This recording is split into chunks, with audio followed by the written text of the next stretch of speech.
All right, we're recording. We're live. You know something's gonna happen. Something's gonna happen.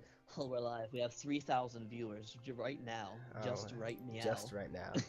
After clicking that button one time. I mean, I could put it on stream, but I don't know. Nobody would And watch that. you're right. We gotta finish this thing. We gotta finish this thing first. I have my notes. I have my notes on screen. Also, I'm gonna ask you a noob question. How do you actually zoom in on your screen? It's like, what is it, like control something with the something? I mean, okay. I know when I'm teaching, I can use control on a Mac. I can use control scroll wheel, but I know. Oh, it is. Those are, That like, works. That flipped works. on That works. Windows. It works. Like, can you do that all the time? I thought it was just like a. I thought you had to have like a magnifier up or something. No, I did it just now. What are you scrolling in on? Like, what are you? You I must have my notes some- on screen. I'm pretty sure you have like an old person thing. I have. going I'm on. Oh, I'm like- on Word. Oh yeah. I thought you meant like actually zoom in your screen. No, But no, yeah, no, no, no. Microsoft Word. Yeah, you just do Yeah. that. Yeah, okay. You're already the worst. You the worst. Didn't take you long to be the I worst. took my notes are just in order as far as watching the video. So. My notes are better, so Oh, that's are all they? that really matters. Oh, are they? Yeah. All right. So what you want to talk about first? First I'd like to talk about how grateful I am that you would let me on your show, because I've been a long time listener. First time caller, eh? Hey, how's it going, man? I was so mad when I got that text because I was at school and I messaged you. I said I'll be home in about 30 minutes, and I stopped. I knew you messaged me, but I was driving, and I stopped at a red light, and I was like, let me see what this dumb poop said. And I looked at it. It said, "What'd you? Let me get my phone. Let me petty. Where's my phone? You should look. I can't find it. Anyway, it said something along the lines of, you said I'm getting ready to let you on my show or something like that. What is I said, okay, I'll what be did it say? set up for you to guest star on my show. Oh man. You're literally the worst. Yeah, I almost had a car accident because I was I so talk. taken aback. Okay. I was so It's taken got real. aback. I kind of want to get my mic in the joint too. That's asking for a lot right now. That's asking Why for do you a lot. want your That's mic asking in for more. Oh, no, it looks nice, but yeah, we won't cover that. All right. Why are you just trying to be superficial? It's like, is your mic recording your voice? Yes, my mic's It's like, well, recording I my have it voice. here on my face like this. I have it like Bane. There's no drugs in here. Oh, we're already done. Bye. This is the end of the Bye. video. End of the video. Thank you for watching. We're gonna have a new caller next week. Okay, okay, so I have the first thing here. So the first thing I took a note that they basically said, "Hey, our game sucks, and here's why." I don't know if you noticed that or not. my first. Was that your first note? That's your first note. That's You said, "Is that the best you got?" no. I'm just. No, I'm saying, okay, no. Is that I wrote down. Is that the first thing you wrote down? I'm Yes. gonna tell you the first Yes, thing I yes. wrote down. Class synergy Okay. during fights. That's a big thing, but I would just, Okay, all that's right, now you part talk of about my. your. That's part of Okay, my first. So alright. clearly, I'm more comprehensive. So Clearly. clearly. So anyway, they said, like I wrote down some of the things they had on their little cute PowerPoint, which was adorable. Mhm, They said the issues are it's overly complex, and I was like, okay, you right, it's the worst. Too many actions, no hotbar space. Lord knows that's the truth. That is, he's preaching to the choir right now. Overemphasis on status icon management, and that's a big one for me Mhm. because he's talking about how, like, and that's why they did the gauges, because it's like, oh, you have to look at 300 buffs, hope you can see the one you need, hope you can catch that real quick. Right. Core versus casual disparity, lack of synergy between jobs. Yeah, so that's the things they had for their like first PowerPoint slide. They're like, hey, our game sucks, and here's why it sucks. That's how I interpreted it. So I don't know. Yeah. But I mean, Well, the funny thing is, with the new UI, it's really nice. I love it. I love it. It's really nice. But at the same time, I was like, this could also still be confusing. Like, especially the white mage one. It's like a staff it was thing. like roses. It was, Exactly. It's why like was it like it was my- like, it was my- like Beauty and the Beast? yeah. My mental thing is like, what do those roses mean? Obviously, we'll find. I mean, if you read your skills in 4.0, you'll find out. Oh, this is how this works. But at the same time, I'm trying to compensate for the people that are like, oh, press this button. You know, it's kind of like, do you know what your roses mean, fam? I actually know Do you know what your know what you roses mean mean? because it's like. Well, it's like It's so, like like if so, they so, can't so for look it instance, up. you can look at Summoner and see, okay, those 3 dots are for Aether stacks. You can look at Scholar; they have the exact same thing, only it looks a little differently. You can obviously tell, okay, those are for your Aether stacks. That's beautiful. But for White Mage, it's like, here's your 3 roses. It's like, what does that do? What are those for? Like, I don't play White Mage, but I think like... I'm kind of familiar with their skills. I'm just kind of like, what skill does that relate to? I don't know. Okay, so what you're saying is not necessarily that's going to make everything more complicated. It's White Mage specifically how it's like. Yeah, I feel like White something Mage totally is new, not from what you already had. Yeah. Well, yeah, like the other things with like I think it's going to be pretty much what their new skills are. Like all of their new skills are going to use their Beauty and the Beast roses. You know what I mean? Like it's like, oh, you need 1 rose to. They said they're going to have like a shield ability. I think. The Scholars. I mean, White Mage. Like yeah, they did. Yeah. Where use a shield. Yeah, maybe. Like 1 rose might be to boost up your white privilege. I don't know what White Mage do with their roses. You know, like I don't know. I don't know. Like I don't know. I mean, speaking specifically of the job gauges though, like they said, like some of the things they said. Let's say, I took notes of their notes. They said increased visibility for current stance, which I thought was really cool because that was for like you saw in the Warrior they had like it would turn to like the axes for like, oh, you're in DPS stance and now you're in like tank stance or whatever. Yeah.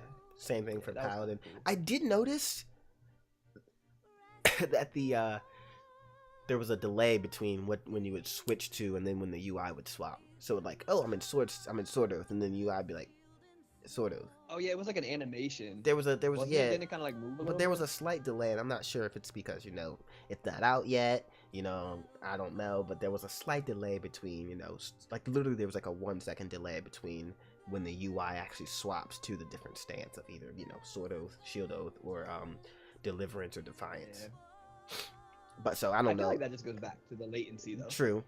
So that like the latency issues they've always had. Yeah, I don't know, because like even now, if you were to switch to tank stance or whatever, you would notice a delay. Like it's not right away. Yeah, but it's just even worse now because it's a huge UI. That's what I'm saying. It's like it's something very visible. It's like, oh, the UI didn't really swap to something pretty. Really quickly. Something like that. Yeah. For my thing, it's like class synergy during fights was my first note, and I was like, and then so when you look at the, I guess when they talk about all the skills and you look at all the different, I guess you would say, I'm gonna say actions. So White Mage has a pull action. That's kind of like an action. Right. That's like a Terra type. That's why thing. You work for them and names. I do. It's like a Terra thing. It makes the game more movement. Ninja appears to have another Sakuchi, or maybe Sakuchi's on a shorter cooldown or something like that. Paladin right there, because you have to explain what Sakuchi is, because I'm not up to Naruto terms. It's Sakuchi's the teleport, right? Sakuchi's the teleport, yeah. Okay. And then Paladin with their AoE shield, so the game's getting. I think we're seeing a lot of, especially Warriors getting a movement ability now too. So we're seeing the game getting a lot more movement oriented. So I don't know what that. Also the thing about sprint not taking TP exactly. Anymore. Yep. So what does that mean? And I feel like they raids? did say they want to make the game to be more based on like mechanics than it is on just like your raw numbers, like A3S was, for example. Yeah. So I mean, maybe you're right though. Maybe it's like they're saying like, yo, you're gonna be running around playing tag half the time. Like, what are skills? You don't even need those. Just don't get hit. Don't get hit. Hit them every once in a while if you feel like it. I don't know. Yeah. Don't be bad. Well, that's something they should have said a while ago. But I don't know. I think like the synergy. I think what they were talking about, it sounded to me, and I interpreted it this way. This might not have been what they're saying, but I interpreted part of what they were saying at some point in there, that their stuff. How did they word it? Basically, what I got from it is that they're getting rid of stuff like how Dragoon and Bard work well together because Dragoon puts up a piercing debuff for them. Mm-hmm. I think what they said is they're getting rid of that, so basically any combination of jobs can be good. I remember them saying something along I don't those remember, lines. And I might have just been pulling a Ethan, but I don't remember them talking about getting rid of something for Dragoon piercing, but I do remember them saying, like they said something with Monk, like Monk's. Hold on, your audio just cut out. Hold on, your audio's cutting out. Okay. You're back. I'm back. You think? Yeah.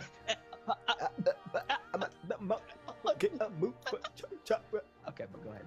All right, so the monk's chakra is also boosted by party members, and then in turn, I think the monk boosts damage for the whole group as well. So I think monk is definitely getting a more useful thing besides what's that hand of Midas move?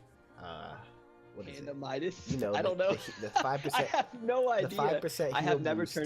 I have never turned an enemy to gold. The thing that saved us Mantra? in Thornton, mantra, yes, that thing. Besides mantra, monk's getting a little bit more of a party use. Some more stuff like battle litany on Dragoon. Yeah. Yeah. I also noticed something. So it's a no longer level all classes to get a job. My question, I thought about this today actually, and I never wrote this down, but I thought about it. I was like, so in expansion, am I going to have to level my summoner separate from my scholar? Are they separating them finally, or is it? No, I don't think they're. I'm pretty sure still having the class actions, which is the worst. I think they're not getting rid of classes, which I thought they said they were, but that's. So like if I level my scholar, I'll be in turn leveling my summoner. Okay, that's fine with me because I can carry that joint. I know because you cheat. That's not fair. What do you mean? I have to. That's a whole DPS level. It sucks. No, but I'm saying like I have a few DPS I want to level. So I have a few DPS I want to level. I'm gonna level summoner, ninja. I don't take your Arcanist welfare handouts levels, all right? Oh no. I'll take them. Right, Give me the food stamps. Give me the food stamps. Oh. Carry me. Got my EBT levels. I mean, all I'm saying is I pretty much earned that, John. You know, because I be healing so much. Okay. But one thing I was super excited for was a move called Erase can delete dots off a target. That is going to be super useful for old material and new material. But I'm also wondering, since they're putting it in here, is there going to be, you know, or the mechanics going to kind of reflect it? Is it kind of like, oh, we want to not push this phase, or we want to not damage this thing this much because of a mechanic that has to happen? You know what I mean? Yeah. So that's. Well, I noticed that too, and I thought it was pretty weird. I guess it's one of those things where it's something we should have, but at the same time, I actually don't think it's going to have that much use. Does that make sense? Same. It would have been nice to have in what's the face, like in what's called that thing, Moogle. Yeah, Moogle Extreme or Mog Extreme. You know that. Yeah, but like at the same time, like if you're at a point where, okay, here's my thing. If you're at a point where your dots are pushing things to a point where it's a problem, you're probably doing low level content, and if that's a problem, just don't dot. I don't know, like what you're saying is like I can't really foresee a situation where this is going to be really relevant in current relevant raids, but we don't know what they're going to change. But it's strange to me. It's one of those things. I feel like they added it as like a just in case or just because. Yeah. But I don't. So like I did summoner in Moogle Extreme, and what I did was Ifrit was my hands. Like I just used Ifrit to smack stuff, and if something something spawned, I'd throw 2 dots up, but that was it because I know, oh, it's only going to be at 30% health by the time these dots are done ticking. You know what I mean? And then I wouldn't put any more dots up after that. So I used my brain and kind of, you know, mitigated what I needed to do. I don't know if that might be new, but mitigate what I need to do. But I feel like this will. But they did talk. But it's like they did talk about the disparity between good people and bad people, so that's probably why this skill is here.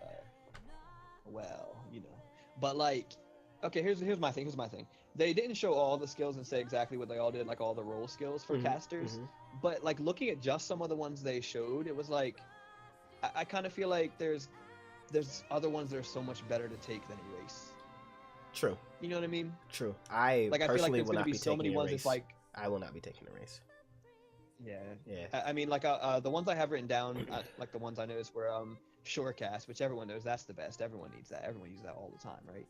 I've never used Shorecast. Oh my gosh, I've never used it. I've actually never used it because in a raid, it's not like I'm casting rays. It's okay if I take this hit from something. It's like, no, usually if you take that hit from something, you're dying. So you're not using Shorecast. Yeah, if you get hit by anything, you're either messing up a mechanic that's gonna wipe the raid, or you are going to die. It's never Shorecast is never usable in like anything other than a dungeon or PvE or something like that, you know. nothing relevant, you know. Yeah. Especially they said on a class that doesn't have a lot of HP to begin with. You know, maybe a tank that's like, I'll sure cast this. I'll just take this hit and I'm kind of fine. You know, on like a white mage or black mage, it's kind of like, oh, you're dead, fam. Yeah, they're gone. Yeah. Or no, here's my other thing: is you usually have swift cast when it's that kind of situation comes up. Exactly. So swift cast is short cast, but better. So it's like, you know. Yeah. I don't know. But I also noticed like they had Apakastatata. That was on all classes. You can cast the class in that. Yeah, that was it. So like, what are you that's talking gonna be about? on all of them. So, Yeah, like, that'll be super nice. Now my question, I would assume you, just like eye for an eye, you can't stack it. I would assume. Oh, you thought? Nah, I doubt. Yeah, I doubt it too. It would probably just override it. Yeah. Yeah, there's no way. Yeah. But yeah, so like the roll skills are cool. I like the roll skills a lot. I think it's gonna clean up a lot of the bullcrap we've had because it's like, I understand people should do the research, but no one's gonna instinctively know that they need to go level a job they're never gonna play to get an essential skill. Like like a marauder who's not researching isn't gonna be like, oh, obviously I need to go level my gladiator to level 22 to get provoke. You know what I mean? Yeah. So I'm glad they're doing this. It's really good. Yeah. But like let's see what else they had. The mana shift to another member. That was literally my next note. MP. Move called Mana Shift shifts 20% of your MP to a party member. That's really useful all around for people shifting stuff to bards. Also to healers that just got down and are rezzed and have no mana. Like that'll just. I mean, I feel like it's a safe move, I guess you would say. Or damage boosting, depending on how. Here's my question though: can black mages use that? I would because that's pretty OP on a black mage. That's what I'm. I literally just thought about that. If a white mage shifts 20% of their MP, because MP is. Yeah, if they shift, if a white mage shifts 20% of MP to a black mage, that's like some extra fire fours or something like that. Well, no. I'm saying, can black mage transfer their MP? Because Oh. I'm saying everyone else basically gets an unlimited tap of mana at that point because black mage mana means nothing. Exactly. But you are right though. They could send MP to give a little bit of like another flare or something like that. Yeah. And what's funny is that's something we've been talking about for a long time. Like you and me probably had this conversation. Like the concept of like having everyone's moves play off each other and having here's my thing. Kind of like an Overwatch or something like that, having to time things together. That's something I've always wanted, and that's something we don't have. Yeah. Like the closest thing we have to that is like what is it? A bard putting the warden's payon on a on the warrior. Like that's like the closest thing we have. That's it. But I've always wanted stuff like that. Like yeah. And that's why I'm getting excited for like the white. Well, it's not just the white mage thing. Actually, it's a role ability. The pull ability is a role specific ability. So scholars and astros can use it too. So it's like that'll be. Think about that. If a scholar and a white mage or astro, whatever healer in the party has that move slotted, they can. You can do cool things with the party. So you can have two people off into certain things and do something else, and then they just pull them to like the tank that's doing their AoE block. You know what I mean? You could just it brings. I think it brings a lot more. Like after they kill an ad or something. Yeah, exactly. Just pull them out of somewhere or something like that. Like I said, I also kind of feel like though, like that. Yeah, rescue's kind of. It's one of those things where I'm kind of on the fence about. At the same time, it's like there's way too much troll potential for that. Which okay, like I guess anyone can troll, so never mind. That's a moot point because like anyone can troll. Well, so if there's too much of a troll potential, Ninja wouldn't have both shadow.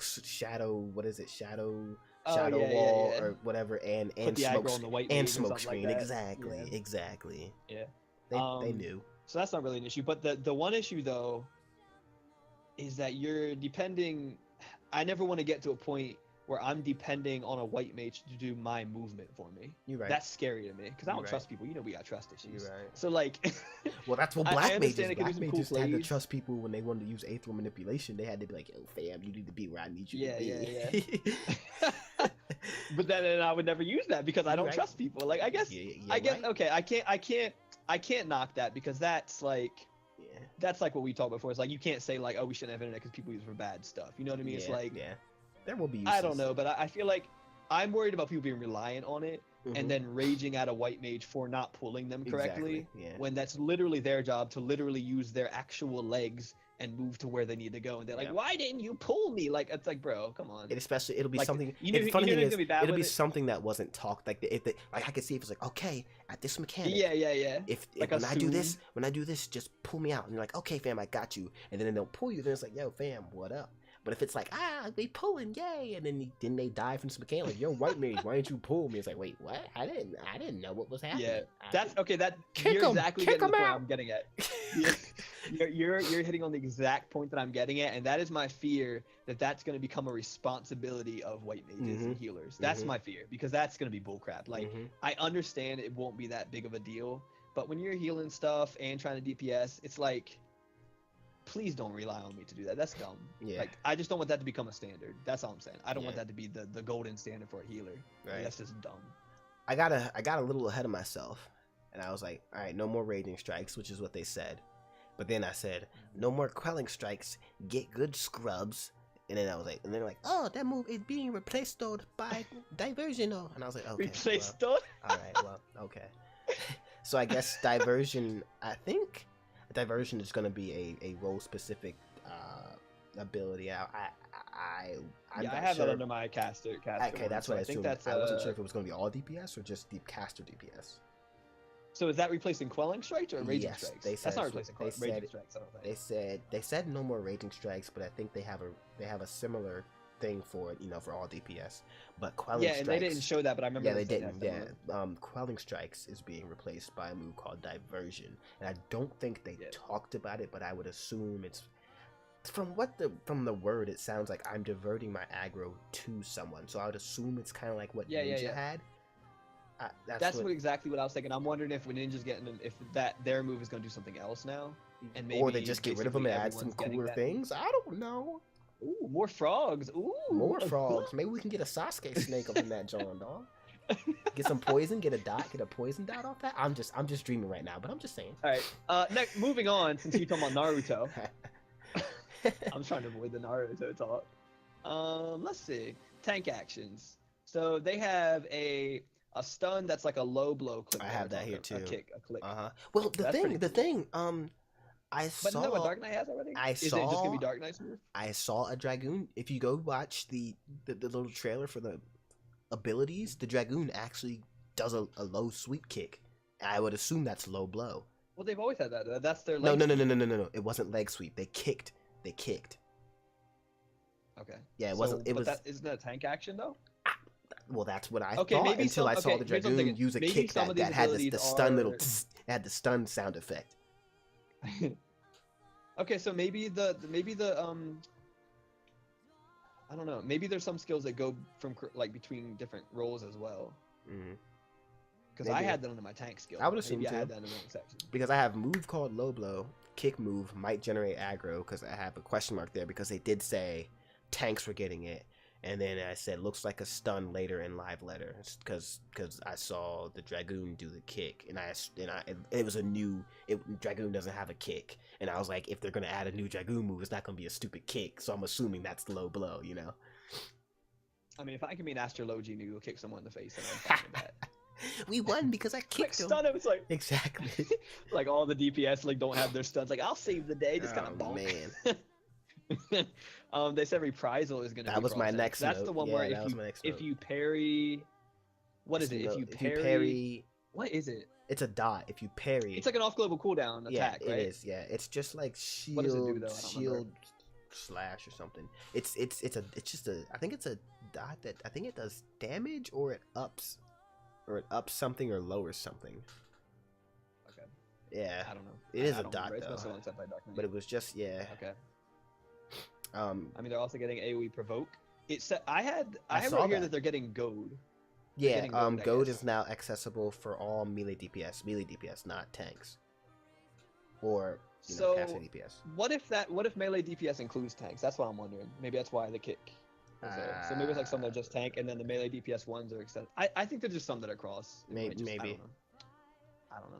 Now, one interesting one too. They said there's one that removes the directional limit limitation for on 15 melee roll seconds. abilities. Yeah. So it looks like we'll get somewhere. Basically like, I guess what that means is. Well, actually, they explained it later. I can use like a. They explained it. So can I use like a flank ability from the rear and it'll Yes. still work correctly? Yeah. Is that what it is? Yeah, that's what. Okay, Yeah. that's really cool. That's Yeah. really cool. Didn't they have that? They had that in PvP already, didn't they? Dragoon had something like that. I think so. I didn't play. I don't really play PvP in this did. game. I'm keeping 100. You know, I don't either. I'd go in there But as yeah, ninja Dragoon and did have something sneak like that. and be in their little circle and then cap it and then go sneak and like, hey, who took it? And then come back and I'm still standing there, I would but I'm go- invisible. It's so hilarious. I would usually hide behind a rock and like get online or like eat dinner or something. Then like when it said I was about to be kicked, I would just like move a foot, You're the worst. You didn't or even I would go try. stand at. No. I would go stand at one of the points, like where no one else was guarding, and be like, "I'll take this one. You go do everything else." Like, and then I would just stand there and get it taken and be like, "Oops, They took it. What can I do? Oh my god. Getting that free welfare tomes, Oh man. man. Welfare tomes. They did talk Let's about see, what eye else for an about the eye other ones? They had getting eye an for an update, eye. but they didn't talk about the eye for Yeah, an eye they didn't say update that. though. Yeah, Way for an eye is a wonky ass skill right now, anyway. So it is. might as well fix that up. Cleric stance. Okay, we gotta talk about cleric stance. Oh boy. Oh yeah, I had that calculation So for what's healer going on? damage What's will going be on used. there? Well, my thing is like calculation for healer damage will be used. We'll use mine instead of int. I said so. What if we need? So I said so. What will we need cleric stance for? Cleric stance is just a buff. It's a damage buff. And that's before they got every 90 seconds. yeah. It's raging strikes for yeah, healers. exactly. These notes I was typing after I heard something, and then they would explain it later on. Well, my notes are better, so that's all. So that matters. basically, yeah, I was like, when they said it, they were like, "Ew, your damage is mine instead of int." And I was like, "Wait, but you still have cleric stance here. Why would we swap?" Yeah. And then later on, they're like, So "Oh, it's just like a raging buff." strike. Yep. Mhm. Yeah. And then I have here, I have ... like Matt said, with it as a roll option should be interesting. That's what I said. Okay. So like. Because you might catch some from healers what I that don't run understand, it. Yeah, exactly. So it's not going to increase mind, because if it did that, it would increase your healing as well. So it's just one of those straight damage increase ones specifically for damage. So I'm fine with it. So okay, this is actually an important thing. So this seems like a small deal, but this actually says a lot about what the game is going to become, and I'm actually okay with it. So here's the thing: this could have a lot of implications. So the elitist in me like hates this, Yeah. but the elitist in me like also realizes there's like more pressure on them now actually to DPS because it's easier. Does Yeah. that make sense? Mhm. Because it is easier to it's like yeah, I can do cleric stance because I'm not stupid, but like I can do it because I've done it for a while. But I recognize that it is a difficult thing to do because you're stuck with it for 5 seconds, which Yeah. really sucks. Mhm. Really sucks bad. And sometimes it like doesn't turn off when you think it does. So like, Or it turns off and then turns It's- back on. Like, I'm back. Like, yeah, right. So. But do you see what I'm saying? So it's like it's easier now. Mhm. Which like I said, the elitist in me is like, oh no, the scrubs are gonna be at my level now. But also, it's When I was easier, trying to push 1,000 so there's DPS more in pressure on them. What?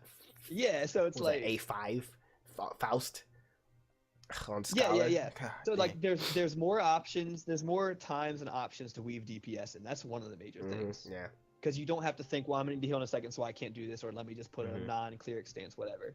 So like, if you can't heal in DPS now, you're bad. worse than you were before. Yeah, because you You're don't really have bad. To, You're really because now trash. it's not like okay, it's not like I need to know what's happening next. Is this a good time to DPS? Where it's kind of like heal.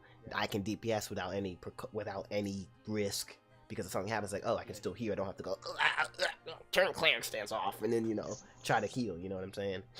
Yeah. So like, Yeah. honestly, the elitist me is like, this is actually fine, but what's a miracle is they somehow made it better for casuals and keeping it still Yeah. that us terrible people can still be elitist. You know what I mean? So I don't know. I'm okay with it. I'm cool with it. Like, it's. Oh man. I think it's pretty cool. I can see why some people are a little upset, but okay. Here's another thing too. We don't know how they're gonna adjust the the multiplier that mine puts into damage. So Exactly. So it might not be some that much. people are yeah, so here's the thing. Some people are taking this and going way too far with it, and they're speculating way too much. Some people are going to one extreme and saying like, well, healer DPS is going to be nothing now. Some people are also saying healer DPS is going to be higher now. The thing is, we literally have no way of knowing that, so people need to stop speculating. Yeah, Because until we you get a could parser make on or this, something. yeah, you could make these changes, but they could actually change. They could change the raw damage value of stone 4 or whatever to like 10 times as much, and then it'd be like, oh, everyone that thought it was gonna be less is wrong because they just changed the numbers around. So we can't use this at all to judge whether healers are gonna be doing more or less DPS contribution. We don't know. I mean, like, what do you think they're gonna do though? Like, if you were to like speculate, I think they'll keep like judging by like other things that they do. I think they're. I don't feel like they're trying to create a healer to DPS synergy with the game as far as damage goes. So I think they'll actually keep the damage similar to as if you were in cleric stance. Or maybe, you know what? Maybe they'll probably do is let's say you're let's say you do 10 damage in cleric stance. Now, since cleric stance is it's this many. Now, since cleric stance is a buff, without cleric stance, you'll do 5 damage, and then when you buff its cleric stance, you'll do 10 on top of that, so you'd be 15. So it'll kind of be a little bit higher than what we used to have, but at the same time, but I mean, every 90 seconds, that's a long time. Your DPS won't be like your DPS without cleric stance won't be like you're in cleric stance all the time. You know what I mean? I still think they'll keep it around its original. That's what I think. They'll keep it around its original mark, but I'm thinking it'll be maybe a little higher, simply because they're getting rid of that accessibility to swap between cleric stance whenever you want. So I think they won't jip us and be like, yeah, your DPS is at normal until that 90 seconds is up. You know what I mean? So I feel like they'll up it a little bit. What you're saying is if DPSing without cleric stance is the same as it is right now, it's gonna be useless. Yeah, exactly. That's what you're saying. Yeah. I get that. Remember when I said people shouldn't be speculating, but then I said let's speculate. Exactly. Well, that's what I think they'll do. I mean, Square Enix is crazy, and they do ridiculous stuff. So who knows? It might be like, you do 100,000 DPS without cleric stance. Imagine if you use the buff. You know, I don't know. I guess my point was not so much that people shouldn't speculate, but I guess my point was that Square Enix could take it either way. Yeah. And we have no telling of how they're going to take it. Speculating is fine, but then you got people that are like, oh, the DPS is going to be crazy. It's like, well, we don't know what it's going to be. You know what I mean? Yeah, we don't know. You could say, I think the DPS might get a little out of hand, but you don't know that. We don't know that yet. Yeah, I agree with you. I'm exactly where you are, where I think it's going to be a little higher than it was, but not too much higher, which actually means, let me think about this. They're actually going to have to scale down the strength of those spells then. Because if it uses raw mind stat, and before it swapped mind in it, the thing is, if it's using mind now just as it was, you're going to be doing as much as it would in cleric stance. They're going to have to bump down the numbers a little bit of the raw damage amounts, like the potency or whatever. Yeah. Now, one thing about the roll. That's why I was saying you would be at 5 instead of 10, so that when you use cleric stance, you'd be up a little bit higher than what it was. Yep. Yeah. But one cool thing about the roll skills, I feel like, from the way they're describing them, it almost sounds like we might be taking different ones in each battle. Like, I feel like they're going to be more dynamic than they were before. Because they're switchable, which I thought was interesting. Instead of them being like, okay, these are the 5 skills we know you'll need on this class, so these are the 5 skills. Right now, there's no class. There's like maybe 1 or 2 classes that have 2 that are kind of like they're crap skills anyway, and people are like, take one of them. It doesn't really matter. Ninja, you can take 2 if you want, guys. You can take 2 of those ones. Especially with this I think it's going to be a little more dynamic now. Yeah, I think it's gonna be a little more dynamic now. And that's what I was thinking too, because I think it was a little further up. I was like, what did I say? I said, I think I said can pick up to 5 roll actions and swap them for others if needed. So I think that was like, does this mean we're doing, I don't know, Omega 2, and it's like, oh well, we know we need this, and this, but in Omega 3 it might be something different. You know what I mean? Yeah. So I think that'll be interesting to see how they do that for end game content, and possibly even leveling content maybe. Yep, exactly. So I don't know, that should be exciting. Now one thing too, kind of going back to like the synergy thing, from what I interpreted, now this is me inferring some stuff, so like this isn't exactly what they said, but from what I inferred from a lot of the stuff they were talking about is it sounds like they're going for a total party DPS goal as opposed to each individual person's DPS. Yeah. It just like I don't know if that makes Especially much sense, for but monk, it's like because I have here monk can raise party's physical damage, and party members can generate yep, chakra for the monk. So it's yep, like I said, things working together, and especially with you build that upon the fact that you can transfer 20% of your MP to a certain character. You really have to kind of work together to be like, okay, yep, maybe our black mage is a little bit of the weakest link. We can help him there, or even if he's not the weakest link, it's like, okay, we can help him to do more DPS, although he's already doing a lot. Or if he's doing kind of okay, we can still help him to do more. You know, same thing with monk and maybe other classes as well. yep. Now this is like everything I've always wanted, because right now you know how you and me feel about people who only talk about their numbers. Like if Yeah. somebody, there are so many selfish people who They'll like still talk about the numbers, even if there they're are boosted people, by Astro cards and everything. yeah, They yeah, still talk about well, it. So. the other issue is that there's people who would literally, I've met these people who would literally be okay with wiping a raid on purpose because they're not going to get the parse they want to put on FF logs. I have actually played with these people before. I can think of two off the top of my head. So like, I actually asked them, I was like, so you'd be okay with it? They're like, yeah, I've done it before. I was like, oh my God. So like right now there's an emphasis on your own performance, and it's like, you can kind of carry, here's the thing. It's kind of being enabled. The bad attitude's kind of being enabled because you can kind of carry your team if you are really, really good. Not really, but like you can really make that make up 5% difference. You can make up for a really crappy DPS. Yeah. So from what it sounds like they're doing, like I said, it sounds like you have to work together. It sounds like they're forcing you to focus on the overall DPS as opposed to your own. And in turn, it's like your single DPS is gonna suck if you're not helping the rest of the team, because just like you were saying with the monk, it sounds like you benefit from helping them. Yep. And they benefit from helping you. Yep. So I think everyone's gonna be bouncing back and forth. So it's like I said, it's like even the selfish people are going to be forced to work on a team, because even if they're completely selfish minded, they don't give a crap about the team. It's like in helping the team, they are boosting their own numbers. Does that make sense? So I think it's kind of bounce back and forth. It's kind of like that forced apology. Oh, you did something wrong, Timmy. Say you're sorry, and it's like, oh, I'm sorry. It's like you don't mean it, but you still had to say it. It's like, oh, It's like I'm all about myself, but the fact that I'm doing so much great DPS, I'm helping my monk out. I'm giving him higher chakra and things like that. So you could still be a jerkwad, but it's kind of like, you're helping me. Yeah. Exactly. So I really think I don't have specific ideas. Like I can't think of anything right now. But from what I gathered from just like I felt the vibe a couple times when he was talking about, it's going to be about party DPS now, which is I think we absolutely need, because it's gonna force the obnoxious people to not be so obnoxious. You're right. You know what I mean? So I don't know. I think, and it's gonna want people to like, yeah, people are just gonna get mad at people not doing their job right. But it's kind of like, if I want my DPS to get better and be improved on, I need to help this person learn how to be better at their job, because it's going to in turn help me. I don't know.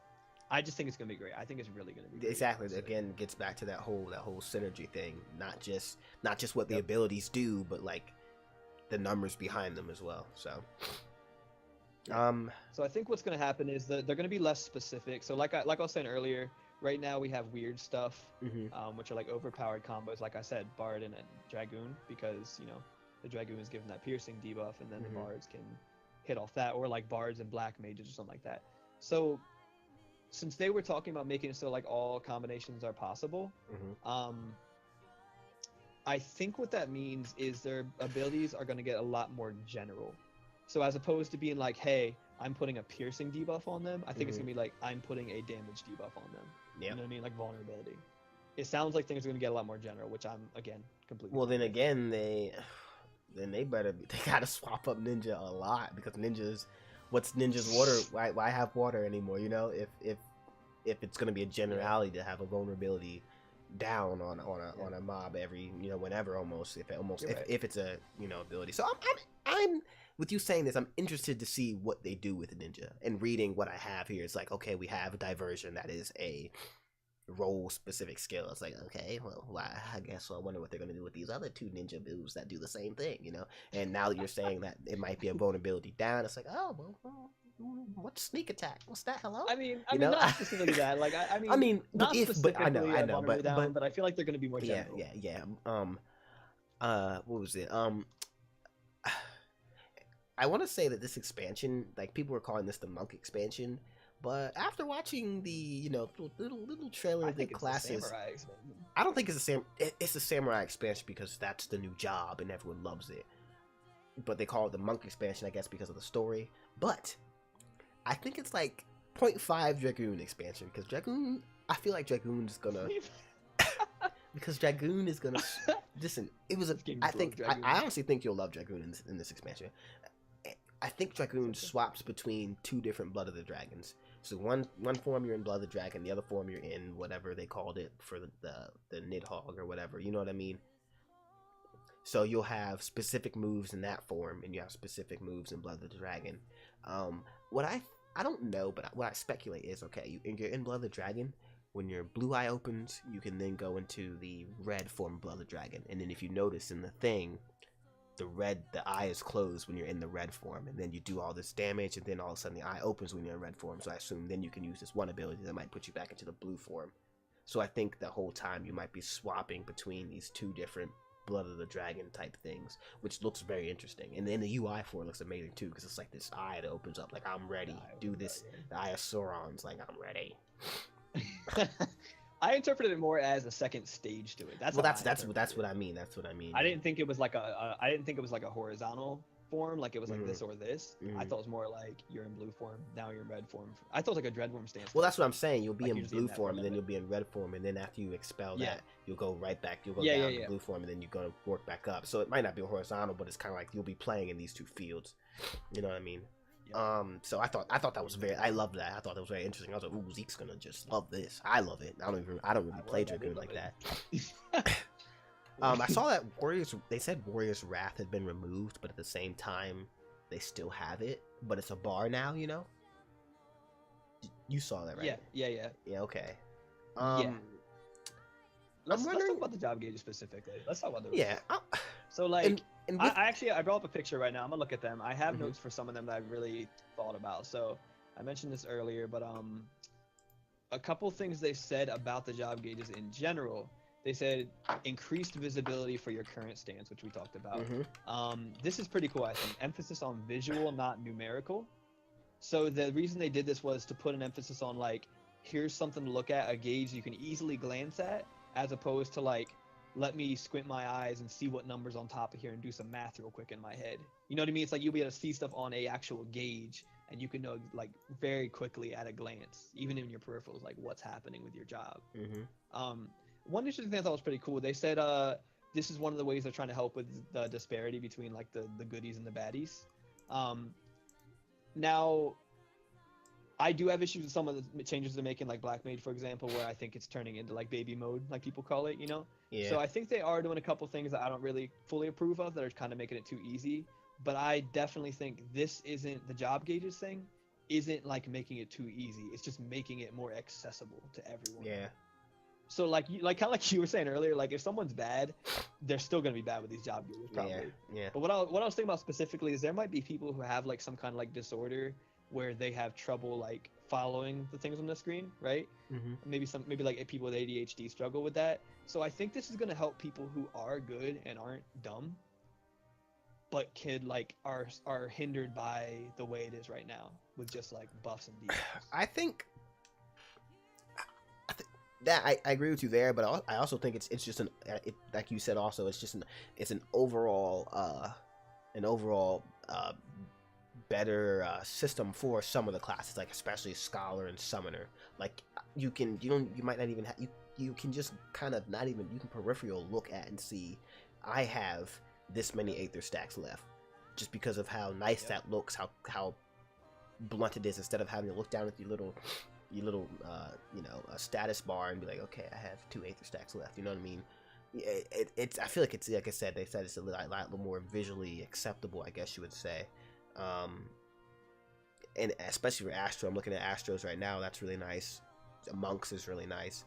I'm not quite sure what Paladins is used for. I don't exactly know what that bar is. Okay. If you look at some of these,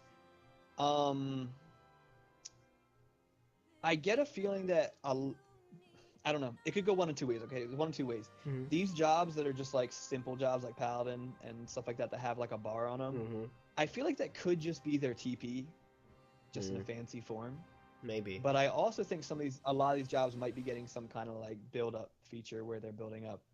Well, that's when it could just be TP. Yeah, when Paladin channels. There could be some classes that are so boring that there's nothing to show on a game. Like, oops, just put the TP on there. When you know what I mean? Yeah, when Paladin does that shield block, that AOE shield block, it's a channel thing, like Astrologian's shield. Yeah. It's channel. If you move it, it breaks it. But I noticed that when he's doing it, that bar on Paladin is actually like depleting very slowly. Actually, it's kind of like. The move, I guess they said it stays up for 18 seconds, but if you have any could decent... could that be just MP though? That's what I'm not sure. I don't know. We have to really see. And see, that's what wasn't clear, and that's what I'm wondering. Exactly. Like, here's the thing: is like it's blue too, so I assume these jobs it's MP. Are getting... Gosh, I don't know, but like the issue is that like we know these jobs are getting changes, so it's hard to tell if the gauges are just showing things that we already know about, or if these gauges are there because they're going toward like a general gauge-based gameplay concept. Like I don't know, they might be changing the gameplay concept altogether. Now, Dark Blood. And that's what I'm not sure. Dark Blood is new for Dark Knight. I think that's a totally new thing. That's a whole new thing. That's a whole new thing. But see, okay, another the question scholar is, thing. I wonder if that's. I think that's the fairy. I don't think that's fairy health. I don't know if that's the fairy health bar. It's like their cast bar because it works for that channel, that channeling region thing. That's like some kind of cast bar for. That's like their own MP or something. Okay. If you want to think of it that way, I think it's like their MP or something. Okay. But yeah. So what I'm wondering is a lot of these things. I wonder if they are changes that are even before level 60 plus, 60 to 70. Like I wonder if they're changing. Like for example, the Dark Knight has the Dark Blood, right? I'm wondering if Dark Blood is a mechanic they get it like level 30. Do you know what I'm saying? Or if all these things we're seeing are new things, or if they're changing stuff so dramatically that there's gauges now for their entire mechanics that you'll get it like level 30. That's what I'm wondering. One thing also cool, kind of generally speaking about these, is they said the gauges will evolve as you get new skills. So like for Black Mage, for example, the Enochian section won't be on there until you get Enochian. I thought that was pretty cool. I thought that was cool. I think same thing for Black Mage too. I think. Yeah, so some of these specifically, I said like the Wrath was taken out for Warrior, but it looks like it goes up in increments. So here's the thing: it used to go in numbers. You'd say 1, 2, 3, 4, 5. So I'm not sure how much you can cheat. But it looks like the bar is going up. Yeah. The bar is going up in increments of 20%, which means there's 5 sections. So I like I said, I think it's just a fancier way of showing 5 stacks of Wrath. I don't think it's changing to a more dynamic number, like anywhere between 1 and 100. I think it's just a fancy way of showing it. I still think they should have put little breaker bars in between those stages, though, so I can still see. Okay, I have 2 stacks of Wrath left. I was not that.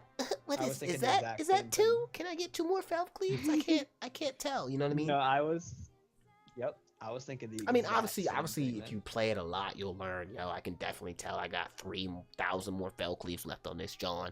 But for 3,000 FFxivs now. Yeah. The funny thing is, in the trailer, you see him do all these FFxivs, and then they cut away from him. It's like, how many more did he have left though? Like, you know. But then later, on in Live Letter, you actually see him in action, and it's like, okay, he can only pretty much do up to 5, maybe 6 with some unseen ability we don't know about yet. But it's kind of confirmed up to 5 right now. But in the trailer, it's like, oh my god, they cut it out early. It's like, okay, that's we don't want to be here all day. You know what I mean, kind of thing. Okay, I'm actually looking at him right now. The Warrior. Me too. I have him up. It's not increments of 20 because the Warrior is at 50 on this picture. Yeah. So if it was 5 increments, you couldn't get to 50. I don't know how much math you know, but like, you know. Oh no, not a lot. Easy, so, go easy on me. Yeah, so like, I don't know. Maybe I don't know. We'll just have to see. Like, let's look at some of these. So now, one thing about the White Mage they mentioned with that. Go ahead. We got a delay on well, like I thought it's like satellite. Before we talk about White Mage, I don't know why, but I got really interested in machinists, you know, their UI. Yes. Basically because it feels like you're managing a mechanical thing, because I assume I this think they're totally different. exactly. I assume well, I think they completely change assume machines. I to be assume honest this with you. overheat thing is kind of like something you want to balance, almost like Red Mage's thing. Unless the overheat factor is kind of like, okay, overheat, you're more powerful. But I saw it as you don't want to overheat. But I don't know. I love the new bullet design for the little Oh yeah. casing thing. That But I have a like I question. said, That's not your ammo, because you had 5 ammo, don't you? If I remember correctly. Well, yeah, but yeah. You had 5 ammo before. Maybe they might So have that's changed what, it. dude. I'm looking at this and I'm like, Did they change it to 3? There's nothing here. Did they change it to 3? I'm telling you, machine is gonna be the most changed job just by this gauge. I Probably. think it's gonna be the most changed. Probably. Job. I also Because like I don't how think it's gonna be anything the same at all. I like how I feel like Bard is gonna get a lot more. Well, here's the thing. Let's talk about. I don't know if you were about. Let's talk about Bard. I was trying to stay on gauges. You jumping ahead to like the Well, job. no. I'm talking about gauges. I'm talking about the gauges. So for the Bard gauge. Oh yeah, you're right. I don't know if you see it right now, but there is what is it? I think it's Army's Payon. You could see the 3 music symbols. They're kind of filled up. But then for Wondrous Minuet, you have like these arrow symbols, and only 2 out of 3 are filled up. So I wonder what that means. Yep. Does that like is that contributing got to different like moves for each song? that's what I was thinking. And if they do that, Bard will be flipping the harp like crazy. It'll be amazing. What? Do that again? Flipping the harp like crazy. And it'll be amazing. I feel like Bard would be a lot more fun. They're basically working their songs into their rotation. That's what I feel like they're doing, which is going to be amazing. Yep. Bards and machines are changing a lot, I can tell. Mm-hmm. Now, Bard, what I think is happening with Bard, I think they're always going to have a song up, and it runs out, and I don't think it takes your MP anymore. Yes, so if you look at the meter, it has like 17 to a half. So I think each song is going to last about like 30 or so seconds. Mm-hmm. And I think you're going to either be cycling through them on a set pattern, or it's going to be dynamic. But from what I'm seeing is like what you were saying with the little different colored arrows and stuff, your songs are going to be integrated with your rotation and your attacks, which I think is everything Bard ever needed. So I don't know necessarily if these are going to do the same things of like restoring MP and TP. I don't know if it's still going to do the same thing. I think it might just be part of your... I don't know. I still think there'll be buffs, but they'll because what a song lasted about 30 seconds before, right? Before you're out of MP. So I'd assume it's kind of like, yo, you're in this song for this amount of time to do, and you can do these moves while you're in this song, and then you're switching to this song. So it's kind of like you're just swapping buffs, like when you're playing Lucio, you just floop, floop, floop, floop, you know what I mean? Exactly. Yeah. I should use Lucio as an example. Yeah. Yep. For those of you who don't know who Lucio but I think... is, people probably know. So I'm looking at one thing that's really interesting is that there's a Wander's Minuet one now. Exactly. So Wander's Minuet is actually a song now. And I think so. Wander's Minuet enabled Imperial Arrow. I think those blue arrows are Imperial arrows. That's my guess. Maybe. So, question: Do you think Imperial Arrow will be kind of like an Aether stack thing, to where you can just shoot them off, or I don't know. I'm also another thing. So like, I know there's not a consistent 3 arrow mechanic going on like Aether Flow, because Mage's Ballad doesn't have it. And the fact that they're different colors and shapes and directions on the Army's Payon and the Wander's Minuet, that means it has to be different things specific to that song. Exactly. So I think it's one of those things where they enable you to do different things. I'm looking at Spider on my right now, but I'm panic attack. Hold on. Okay. Anyway, gotta keep an eye on that thing. Oh no. So what I think is maybe happening, I think my best guess is that you have 3. There's like a move tied to each song that you can do. Okay, so let's just say Imperial Arrow for Wander's Minuet. My guess is that they restore over time each of those arrows. So let's say it takes 30 seconds for all of your Wander's Minuet like ammo to come back. That in turn is forcing you to play other songs, because what's the point of being this song if my arrow stacks haven't come up yet? Yeah. Does that make sense? So I think that's what's going to be happening. But I know it's integrating with your skills, which I think is amazing. And the funny thing is, they took away cast times for them. Yeah. So I wonder if when you're in Monder's Minuet song, if you'll have them cast times again and get that buff. I don't know. See, so many maybe. questions. Now, and I also have Dragoon's bar up here on the screen too, and it's like I said, when you're in the blue, Blood of the Dragon, the eyes close and then the eye opens, and then that's when you can swap to the red, and then when you swap to the red, the eye closes, and then you do your thing, and then the red eye opens again. So To me, it looks like the eyes open in the blue. It is open. It is open in the blue, but it also opens in the red too. It's closed in the red. I know. Oh, it opened at some point in the red? Yeah. It opens in the red too. Yeah. So that's a mechanic tied to both of them. Yeah. Mm-hmm. Okay. I see. Yeah, I mean, I don't know. Dragoon's just got some stuff. It's going gonna. on. Yeah, it's gonna. Like I said, I was obviously waiting to see all these jobs. Like I was waiting for this live letter to decide what I wanted to play, and like I'm fine with being Dragoon now. Like there's some I'm maybe a little more interested in, but I'm definitely fine with being Dragoon. Yeah, right Dragoon's gonna be amazing.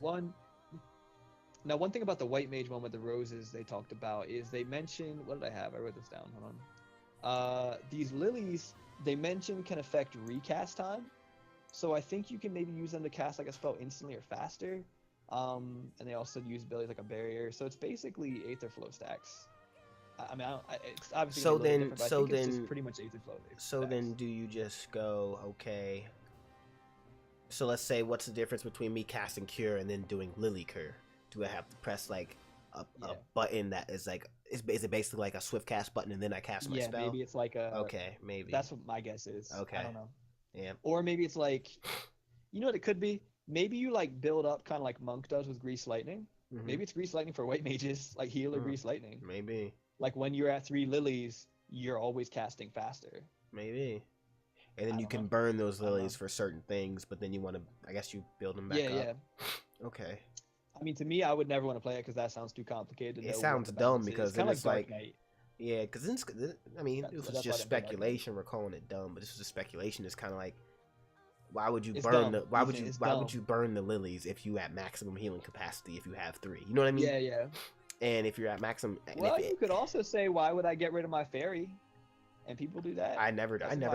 I never did. Well, that's actually, I did. That's a lie. I did get rid of my fairy, but that's when they were like, I want to see 1,000 DPS. I was like, all right, I gotta eat you, fam. Gotta. Gobble, you did. Gobble, get in my mouth.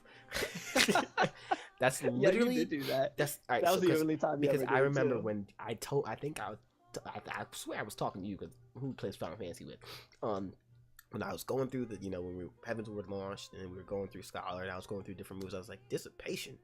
What is this blasphemy? Who wants to get rid of their fairy?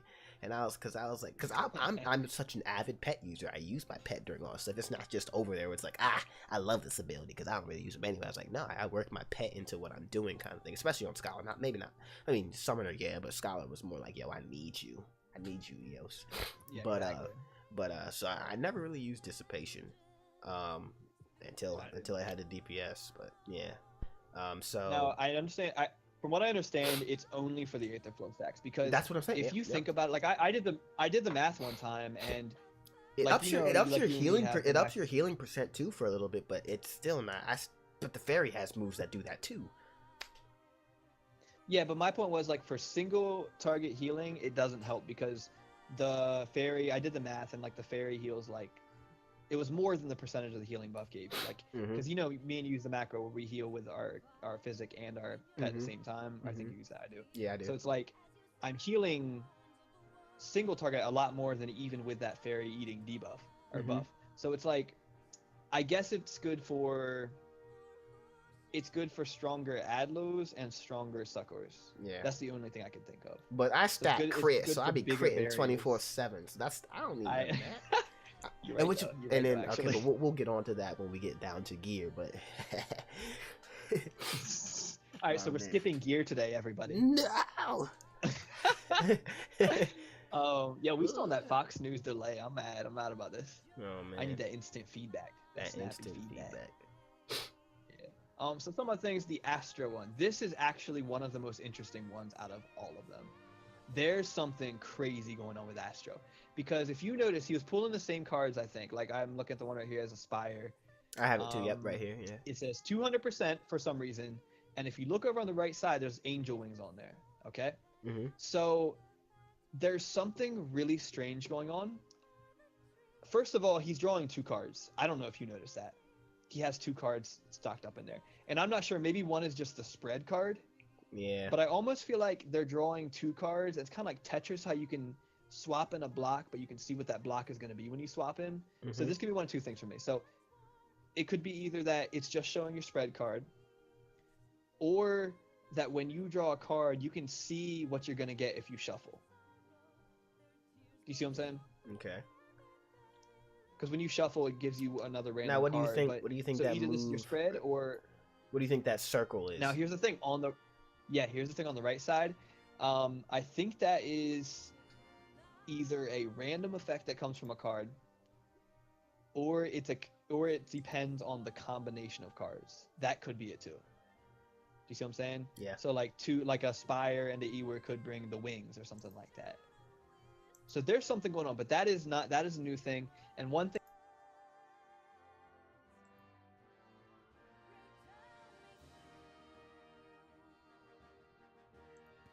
they used one of those third things, and it did something to the enemy. Okay. It cast something on the enemy. So I don't know if it could have been like a debuff. It could have been an attack. Yeah, I think or so. maybe a mixture And also, of certain cards could grant a debuff card or something like that. That's all I'm saying. So another thing they did with that third card, I think, was they cast like some kind of cure-looking thing on an ally. So I'm really curious about Astrologian. They have me really, really thinking what's up. And I'm you very saw curious that about interstellar little AoE they dropped too. I did. I Okay, don't so know. that's. Do you think that's like a You said damage buff, Interstellar. or like? I think Matthew McConaughey gonna come out and just do He's some like, crazy "Alright, stuff. I don't know. alright, Oh. Astrologian." Fifth dimension.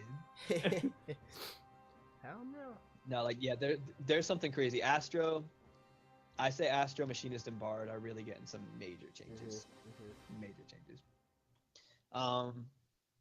Some of these other ones, Samurai. So here's the thing: I still don't know that much about Samurai. So like this meter kind of means nothing to me. I know they have 3 different like Narutos. They use different elemental Narutos. That's what those little circles are called. They're called Narutos. They're casting like- ninjas, basically. Yeah. So it's basically, we can talk about that later when we get to the video, but there's not much to say about the job gauge because we don't know what they're doing anyway. So Exactly. Now my question is, I mean, obviously, so you see like the moon and the flower and whatever the top thing is, are they like all 3 of them are individual abilities, or B, can I mix moon and flower, or moon in the top one or the top one and flower and to do different things? Like, I'm pretty sure there were some moves that took 2 of them. I saw Okay. a move that took 2, and I saw a move that took 3. okay, So I think it's like jutsus okay, or something. But I think it's not so. With ninjas, kind of like you just have to know what you're doing and say Mudra 1, Mudra 2, and then hit your jutsu button. I think it's going to be like a weapon skill will be grayed out until these are exactly. available. That's what I was Does that thinking too. make I was like, sense? I don't think they'll have mudras. It'll just be like Yeah. they have to build up these 3 little stack things, and then they can use. an Yeah, and I ability think it's based like on you what just they can't have. even. I think it's gonna be pretty straightforward. Like, Yeah. oh, I can't use this ability. Mhm. Now I have moon and flower, so now I can do Mhm. it. I don't know. And that gauge, I don't know what that is. I guess it's like I said. Yeah, It I'm looks not like sure what all that is these jobs either. are getting like a rage. Oh, and you notice they're all at 50 too. By the Yeah. way, look at the Paladin, look at the Dark Knight, look at the Warrior. Yeah. There's something. They're going to a gauge-based gameplay, which is fine with me. But I'm just saying, there's something going on in the background. Scholars There's at something 90. going Saying all this stuff. No. I do want to talk Let's about. look at. I do want the- to talk about the summoner one though. Yep, I was about to go that one next. Actually, well, I So- want to talk about red. Let's talk about. I don't know which one to talk about. I'm interested in red mage. Too. Let's talk about Red There's- Mage and There's so Samurai many later. other ones we have. Let's talk about Red Mage and Samurai. Let's talk about Red Mage and Samurai separate. Those are separate. Then. Okay. Summoner. Let's talk about the Summoner because there's some sketchy going. He's replacing Aetherflow with Bahamut heads or something. I don't know what's going on there. Because why are those overlapping where the Aetherflow should be? I think you sacrifice Aetherflow for them or something. Shoot. Oh no! My bad. Because when you get rid of Aetherflow, it does put another stack of it on there. Exactly. So Never mind, my bad. it's basically instead of so it's pretty much consolidating Aetherflow and Bahamut's trans stacks. So it's like where you see the Bahamut head now and the Aether stack flow is like, okay, I've burned 2 Aether stacks and I have 2 Bahamut's Trance stacks. I just need to burn my last one, and I have 3 Bahamut's Trance stacks. So instead of having 2 buff bars showing that, they just replace what you have with the buff of the other thing. But here's my thing. They have to be changing how it works, because you could have your 3 Bahamut stacks and 3 Aetherflow stacks at the same time, but this UI will not allow you to see that. Do you see what I'm saying? Okay, yeah. Okay. Because before Maybe. you know what I mean? Like you could have your stacks and your Bahamut stacks at the same time, but this is telling me you cannot have them at the same time, and they are completely consolidated. So like your Aetherflow stacks missing means you're getting Bahamut stack or something like that. But they are changing Summoner. I can tell by that right there. Yeah. And I'm guessing the blue one, though, it's the blue meter. You're in Bahamut's Trance, I guess, or you have Bahamut Summon. Are you looking at the dark blue one, like the dark Bahamut one? Yeah. That's like the one. That's the one with that's the one where Bahamut is summoned. Okay. It's a lighter blue when you're in Bahamut's Trance, I think. I think it's yellow first, Okay, and so then you it's burn your Aether stacks, and then it goes to the lighter blue, and then you burn them again, and then you get the dark blue, and you can summon Bahamut.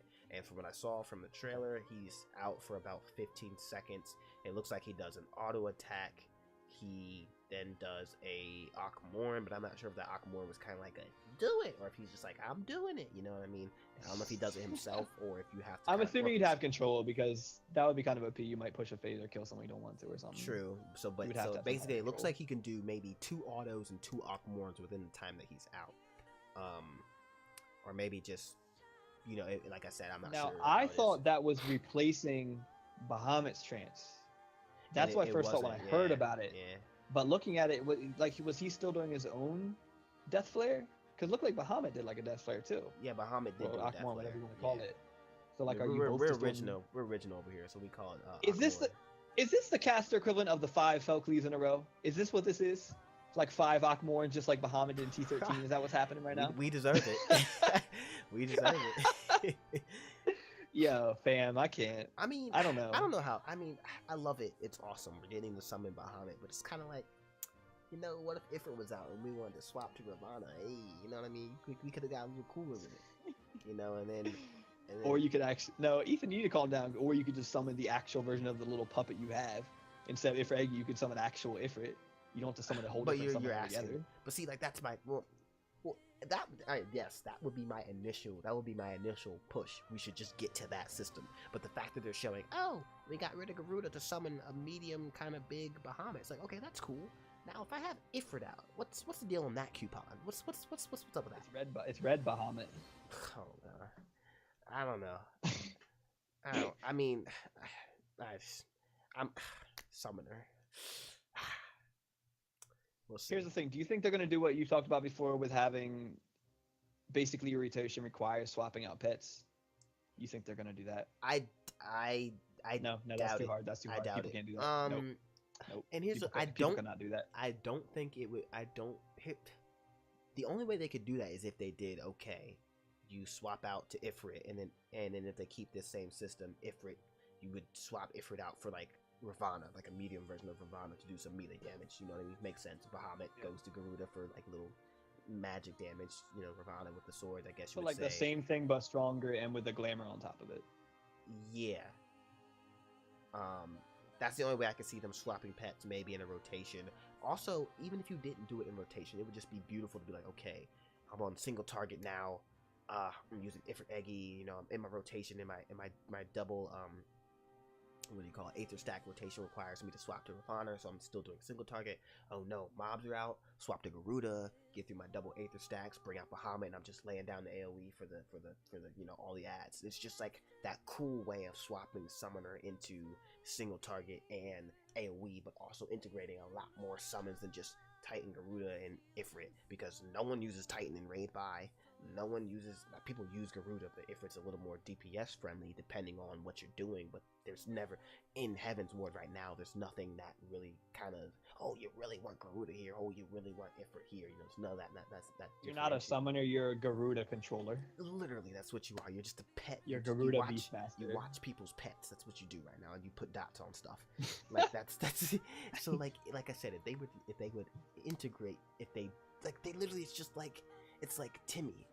What's 2 times 2? It's like, well, I know 1 + 2 is 2. It's like, all right, you got that, Timmy. Now do the other thing, and it's like, it's like, come on, you know, they're showing us that we can swap Garuda to Bahamut. Awesome. Now integrate that and make Summoner feel a lot more like Summoner, and let us swap Ifrit for like Ravana's, you know, a melee, I would say, comparison, and then maybe do something with Titan. Don't really know, don't really care, because again, Titan's not really used endgame, but you know, if it's there, use it. But like I'm saying, let us act. If you're not going to give us the moves that pull out the summon, that do the moves, give us the, you know, do the swap thing with us. You know what I mean? That's all I'm saying. Didn't they say they're not adding new pets specifically though? Yeah, I'm not. I remember them saying they're not adding new pets at all. I'm not asking for new pets, but you saw how Bahamut is out for 15 seconds. If I have Ifrit out, let me pull like Ravana I guess they broke the promise, because that is a new pet in my mind. That's kind of a new pet. True. That's a new pet to me. So there's depends. potential they'll do it eventually. Their version of a new pet probably means, oh, you know, this is out in the PvE world, walking around with you, and you'll be able to see 1,000 of these in Ildershire, which you won't because you need something to attack. Well, now we don't have PS3 support, so they could have more elaborate pets now. You're right, but I don't. They won't, because of dumb. They won't. I'm not even like I said. I'm not even asking for summon pets. I just want like I said, Bahamut comes out for 15 seconds. Give us a 15-second Ravana. Give us a 15-second. I don't know, whatever Titan's dad is. You know. That's all I'm saying. Give Summoner that sexy rotation of AOE and single target, but making me feel like, oh my gosh, I have all these summons. I'm cool. Not. Is my miasma off yet? Okay, let me just put that back on. You know, that's what I'm saying. That's all I'm saying. I mean, it's funny because like the fact that you even recognize it with no Final Fantasy history shows how sad it is. Yeah. Do you know what I mean? Yeah. Like it broke my heart, obviously, because I've played and beat every single Final Fantasy, most of them like 10 times. You know what I mean? So like, to me, it hurt me, but I moved on with my life. I even main Summoner for a while back in grave. Back in like the first coils, but like the fact that someone who literally hasn't touched a Final Fantasy game in your life, can come in here and be like, this is dumb. You know what I mean? Like, that's sad. That's saying something. That's sad. Yeah. Oh my god. Like I said a while back, what they should have done, they should have made Red Mage like the dot class and just made Summoner completely fresh. Completely start from scratch, make its own job, get rid of the whole class thing. The Arcanist thing is a mess. I'm actually stunned that they did not get rid of classes. Actually, okay, I can understand not getting rid of classes, but I'm stunned they didn't get rid of the Scholar Summoner thing. That's baffles me that they have not fixed that horrible mistake yet. Yeah. I can understand the class thing because you got to rewrite the class quests and stuff, but like. So my thing is, it's like, are Summoner and Scholar still sharing stat points? I think they're getting rid of stat points. I don't think that's a thing anymore. Okay. If they're smart, they'll get rid of that, because that's stupid. That's literally the dumbest system ever. Because there's no reason you would put anything in any other stat than your main stat. There's no reason ever. Used to be with tanks you could, but that's gone. So like, you know, it's dumb. They need to get rid of that completely. Which they probably did. So So then I hope so. So now, one thing I noticed is talking about pets. I don't know if Machinist uses turrets anymore. I'm going to be real with you. I saw them throw out a turret for one attack, but they didn't have I did not see a turret out when they were fighting. I could have missed it, but I didn't see a turret out. They did not have a turret out. They threw the turret out. It like did this. It did one attack. Did this expansion thing, but then they did this one move, and then two little turrets popped from like around their shoulders, and they shot these missiles at the enemy. And then I think the turret they threw out came back and did something else. It was weird. You have to watch it again, but yeah, I didn't see a pet. So I didn't see a pet. I actually don't think they're a pet. I don't think they have turrets anymore. I think they're what we've talked about, what Summoner should be, with them throwing out different type of machines, and they're actually just animations. I think they're just animations. Oh. Interesting. That's pretty interesting. What's that face? What's that? Pretty interesting. Now, do you think they'll still have their mana songs and like TP songs and stuff like that? I don't think so. I say songs, but I don't know. Yeah, I don't think so. So you don't think there'll be like a support class? I don't even, like I said, I don't even know if Bard's gonna have that.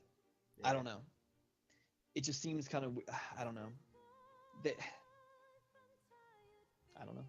Well, and one thing I guess we didn't think about, or maybe we thought about and didn't say, is, you know, we still have Mage's Ballad, but the fact that Mage's Ballad isn't something we have is probably something that's worked into Bard's rotation and isn't something that's going to be kept up all the time.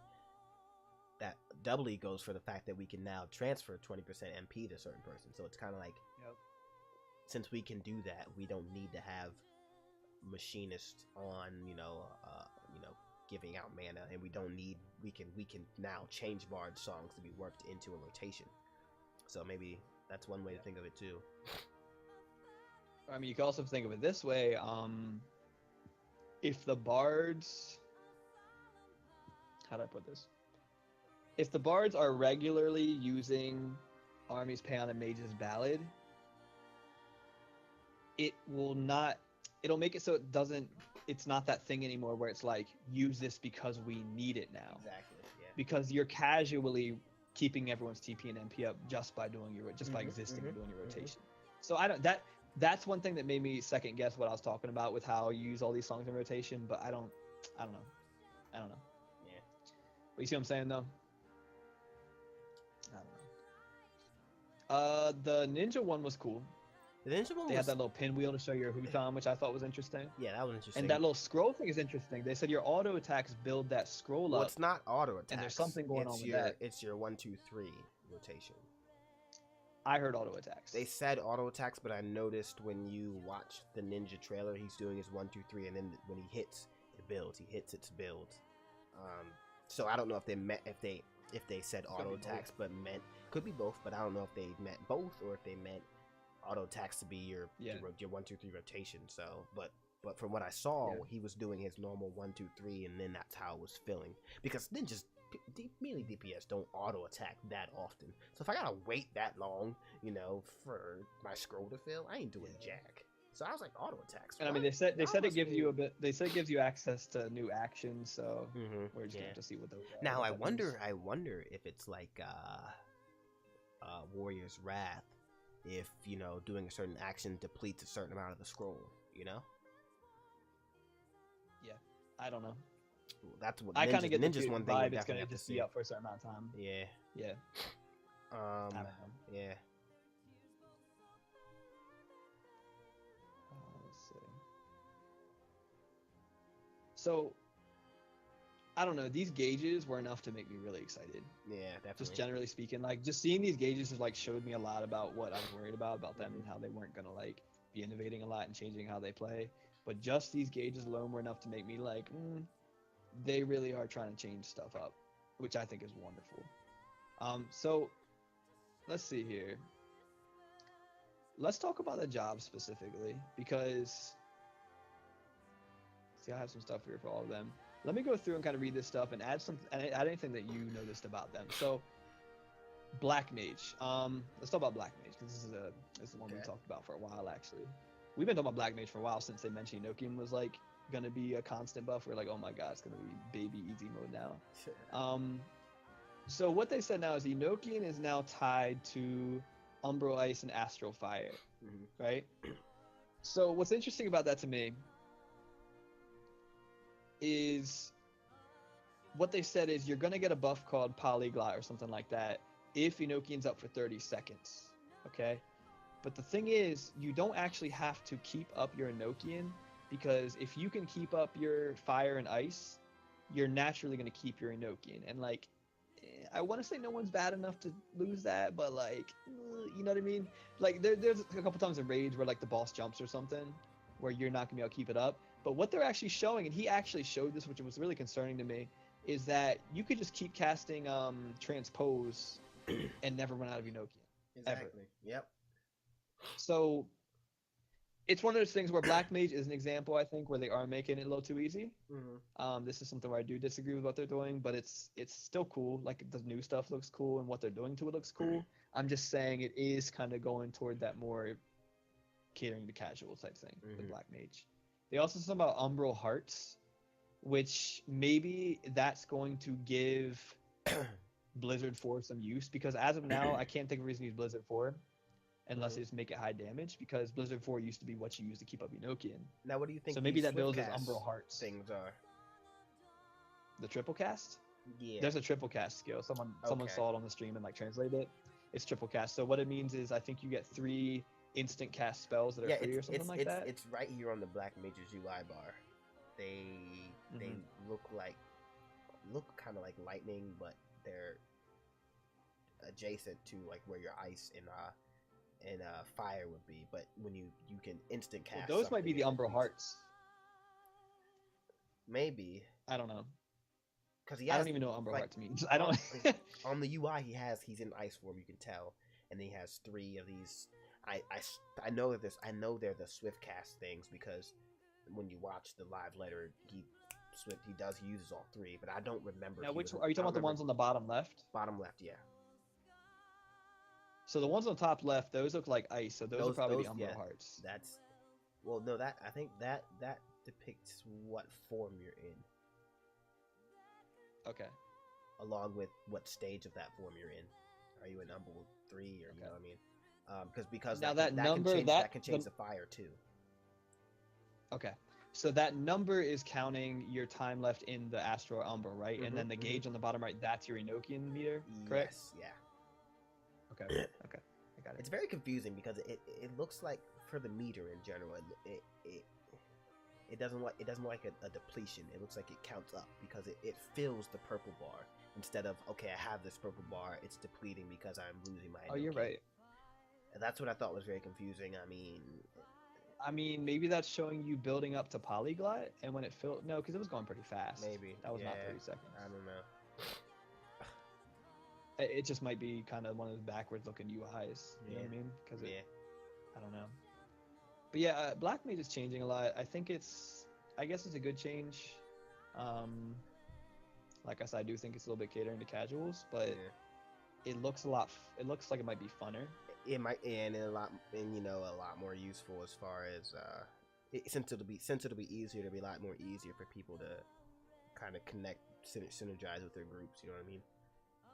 Yeah. I wonder if kind of like what Black Impact was saying. He was saying it looks like it's just gonna be, it looks fun. Isn't that how he worded it? Yeah. I thought that was great. Yeah, I like how I worded that because it's kind of like, even though it looks a little easier, Black Mage does look like it's just gonna be fun to play, and that's something we haven't had in a while. We just kind of been like, get my single DPS up. Now Red Mage is, I'm excited Red for Mage is on Mage. that Hannah Montana jar. You gotta How is it on Hannah Montana? You're gonna have to explain that one because I have get, no idea what the hell you're saying right now. I have no idea. Best of both worlds if you want to make it.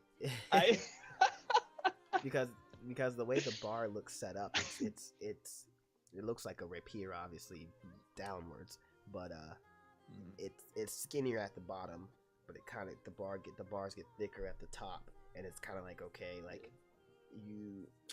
it's like you want to build up to where it's like up here, and it's like both are so good, and then you can just like and kind of deplete it, and then build it back up again.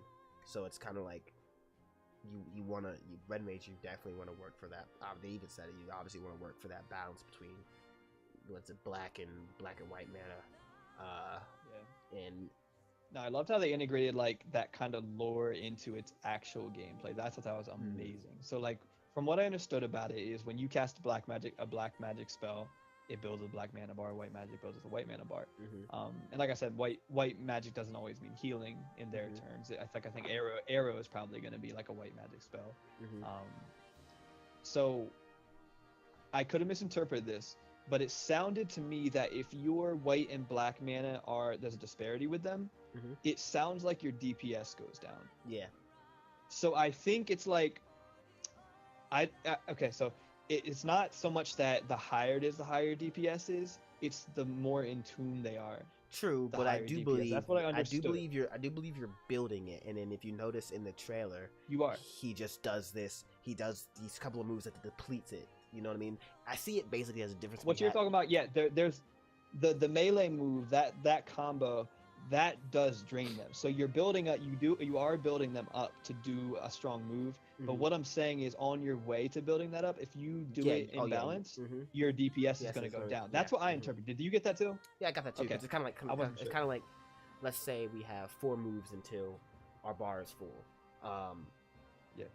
You wanna if you either way you're gonna use those 4 moves. But if you have your black mana higher than your white mana, your black mana attack might be normal, but your white mana attack at the level that it should be, it won't be there, so it'll be weaker. You know what I mean? Whereas if you had it balanced, you'd be doing the normal amount of damage versus maybe like, I don't know, 75, 70% of it. You know what I mean? Depending on how different your bar is. Yeah, so I wonder if it's one of those things where, like, I don't know. Like, do you think you just, if they're imbalanced by, like, 10% or whatever, is all of your moves go down 10%? Or is it, like, the lower mana one, those types of, you know what I mean? It's, like, very, we'll just have to see it because it sounds really cool. Like, I'm telling you, Red Mage sounds amazing and fun and difficult. It sounds very difficult. So, again, another reason why I think it's really much a baddie is because it sounds like, what I'm seeing is, with most jobs, you can just like say, oh, I'm doing this wrong in my rotation. I'm doing this move when I should be doing this move. Or I'm doing this at the wrong time. But with Red Mage, what I'm seeing is it might be one of the most dynamic jobs where it's never going to be a set rotation. Like there's going to be a general flow that you're going to follow, I think. But if something's off, you're going to have to adapt in order to balance. I almost feel like this is going to be one of the hardest jobs to optimize. To be completely honest with you, I think it's going to be the hardest DPS to optimize. That's the vibe I'm getting from what they're saying. But I mean, it might be one of those things where it does like mathematically work out, where there is pretty much a set rotation you can do. Like someone might figure it out, but what I'm saying is I think it's going to take longer than the other job did to really figure out. I mean, some other interesting about the Red Mages though, like I said, it looked like the melee combo is what that building up those meters is for. Exactly. Yeah. They just burn it I think out. they also did like a really big spell. Did that take their mana too? At the end, I don't think so. Because I think their mana was all gone when they did backflip. I think.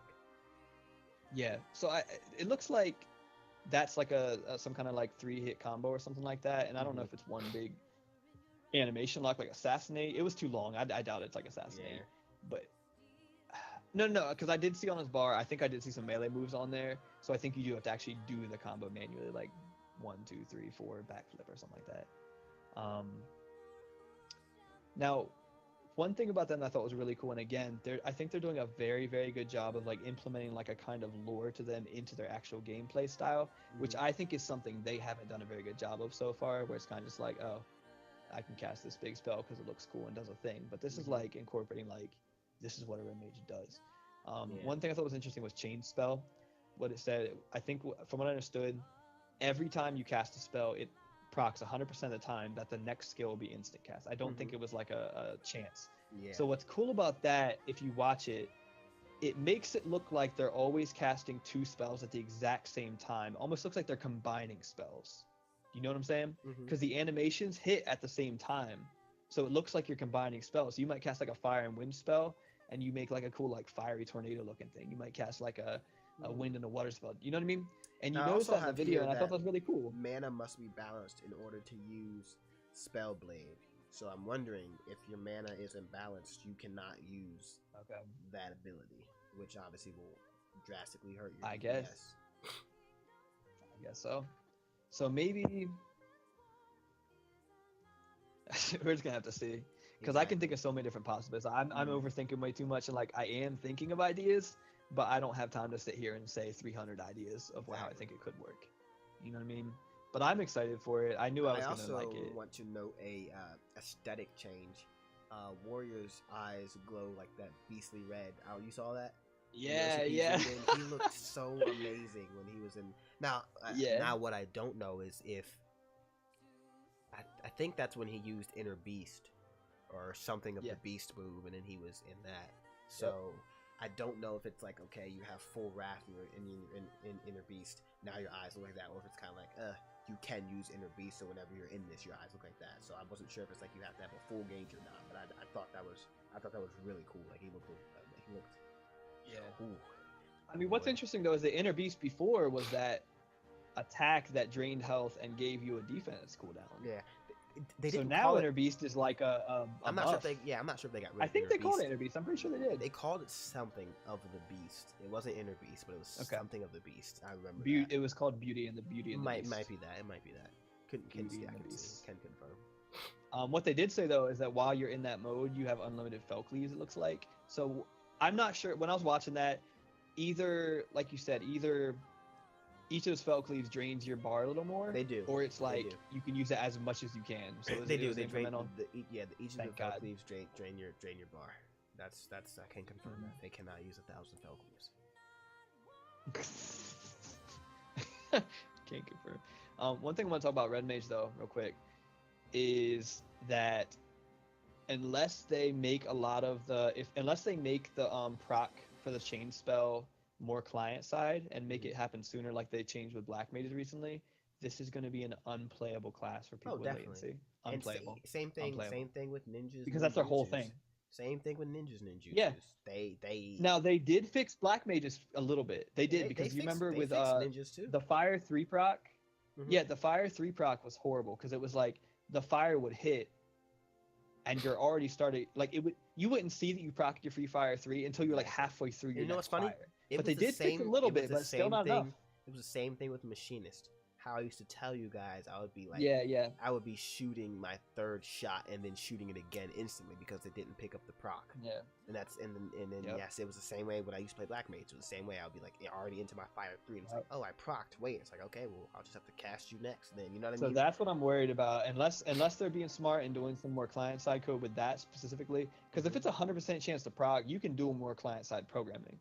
You know what I mean? Because you know it's gonna proc. Because I didn't have the buff last time. So I'm going to cast a spell. I'm going to have it this time. Unless they fix that, Red Mage is going to have some problems. Especially with latency. Oh, the server's removed. I have 80 more ping. You know what I mean? Then it's over. It's over, man. Yeah, they're trying to kill Red Mage by moving that server. I swear. They don't want us to play Red Mage. So I don't know. I'm worried about that. I don't know. What do I know though? But what do I know? I mean, I have pretty good net usually, so me too. I'm wired. We'll see, but like my jaw isn't in the garage anymore. That's right. Let's talk about Warrior a little bit. I think there wasn't much to say about Warrior besides 30 Felcleaves. We're done. Move on. 30 Felcleaves. That's done. It's nice. Literally. I don't know what else to say. It's also nice that they're getting I always want to call it a crowd pleaser ability. The little leap to. That's just. Oh yeah, crowd pleaser. I don't know. Please the crowd when you leap. You don't know because I don't. Please elaborate. I'll wait. Go ahead. You please the crowd when you leap as a warrior or as a Dark Knight. I remember I used to make fun of you. That's literally the dumbest thing I've ever heard because every class can please the crowd with their flares and stuff. But that's like saying, oh my gosh, Tiny Tim, he's miraculously healed. Anyone can heal. It's like, oh, come on, man, that man had a bum leg. Second time you used Tiny Tim. Okay, but a bum leg. I remember I used to make fun of you when we used to do what was it? What was that? What was the big whale? What was the flying whale? Bismarck EX. Your mom. Bismarck EX, and we used to. I can't think of the name. I was Dark Knight, and you would go Warrior, and we'd have to swap ads when the color changed. And I'd be like, swoop, and you'd be like. I'd be huffing it. I'm like, yeah, you there yet? You there yet? You're like, I'm almost there. Where's my sprint? I need Lucio. He's like, you know. Bard's be doing that soon. You're right. Let's talk about Samurai a little bit. So, I mean, we kind of talked about all we need to say. Like we said, I don't know. See, unlike Red Mage, okay, one thing about Samurai, we can kind of deduce Red Mage, but Samurai, it's kind of like, we know it needs to build these three things. It's got a rage sword ability, and it can only use certain abilities with certain bars, kind of like almost like ninja. But other than that, it's kind of. I really just think it's a slow ninja. That's what I thought too. Yeah, but I feel like it might do more damage. It might do more damage too, though. Yeah, I think it they said right now Samurai. He said something about Samurai is very strong right now, and like, I understand they're gonna patch some stuff, and it'll be adjusted before it even releases, and it'll be just after releases, like within like a week or something. But at the same time, it's like the way that he said that almost makes me think that it's objectively stronger than other DPS as it is right now. That's the vibe I got from how he was saying it, but he's a little bit might be like the Black Mage equivalent to non-casters. It might be. It might be. I think what's gonna happen? It's probably not gonna have many like buffs and debuffs Me a too, party. It's yeah. probably not gonna have too much party synergy. It's just gonna be Yeah. like, hey, I'm the main character. I'm gonna kill Exactly, everything. You know. Exactly. So I don't know. I think it's gonna have to be adjusted. I think it's gonna be too strong probably, which is fine. Like I was telling my group, I was telling them, since I'm probably gonna be in the melee spot anyway as Dragoon, like I'll try Samurai, and if I like it, I'll try it for the raid. Because I mean, I could have Samurai and Dragoon because they're both melee DPS, you know. Yeah. I mean, we'll have to see other factors like how they buff the party and stuff. But yeah, Yeah. I think I'll try it. I'm way more interested in Red Mage, but obviously everyone's gonna be playing Red Mage. You're a There's already bad someone red in my mage. You're like, so, oh, you don't know. literally the second, yeah, there was like already someone in my group, and like Matthew in Garrett's group. There's always that person in the group that has always said for the last 3 years, if there's Red Mage, it's my main, back off. And then it happens like, oh god, we have no chance. Exactly. Like, like we can't deny them that, you know. Exactly. So basically, what I'm saying is there is no possible opportunity for me to play Red Mage in raids ever. Yep. So I'll play it for fun, but it's sad because I'm not gonna get to play it in a raid. I'm just not going to. That's what it is. Maybe like randoms, I could play PFs and stuff. Sad. And then, I mean, we talked about this before, but we were talking on ninjas, you know, being able to have. I don't know if again it was like Sakuchi on a lower cooldown or if it was 2 warp abilities, but then we talked about that ley lines effects that allows the user to change jutsus in an elevating order depending on previous hand sign, or I guess you would say finishing hand sign. Oh yeah, so let me tell everyone my amazing deduction I did. Ready? Yeah, So here's right, we're ready. so I figured it out. I did the math to run the numbers over the parser real quick. Oh, so no. if you notice in that in the video when he did. So what we're talking about is he did 3 hand signs, right? In between each hand sign, he did a jutsu. So the thing is, the first hand sign, the first mudra trigger, the one after the first hand sign was the Fuma Shuriken, which makes sense because that's a tier 1 ninjutsu, right? No matter which one of the mudras you're using, it's gonna do the Fuma Shuriken. So he did the second hand sign, and he did, what was it? What did we say it was? It was fire. Lightning? It was fire. On the trailer, it was fire. Okay. Yeah, it was fire. So fire requires shoot, I don't remember the names of them, but let's just say, yeah, fire requires earth to sky, earth to heaven, I think. Yeah, earth to heaven. So the first one he did earth, which means the Fuma Shuriken. Then he did heaven, and he did a fire. So think about what happened so far. So what happened so far is using his jutsu basically didn't get rid of his previous mudras. So the third one was the man one. Now when you end on man, you do your water, and that's what happened with his third jutsu. So what I'm seeing is whether it's while you're standing inside the ley lines, whether it's just a buff he had, whether it's how ninjas work now.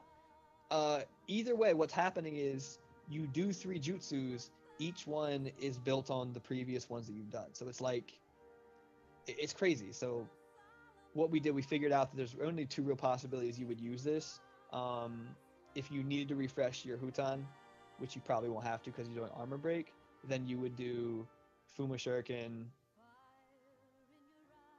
No, wait.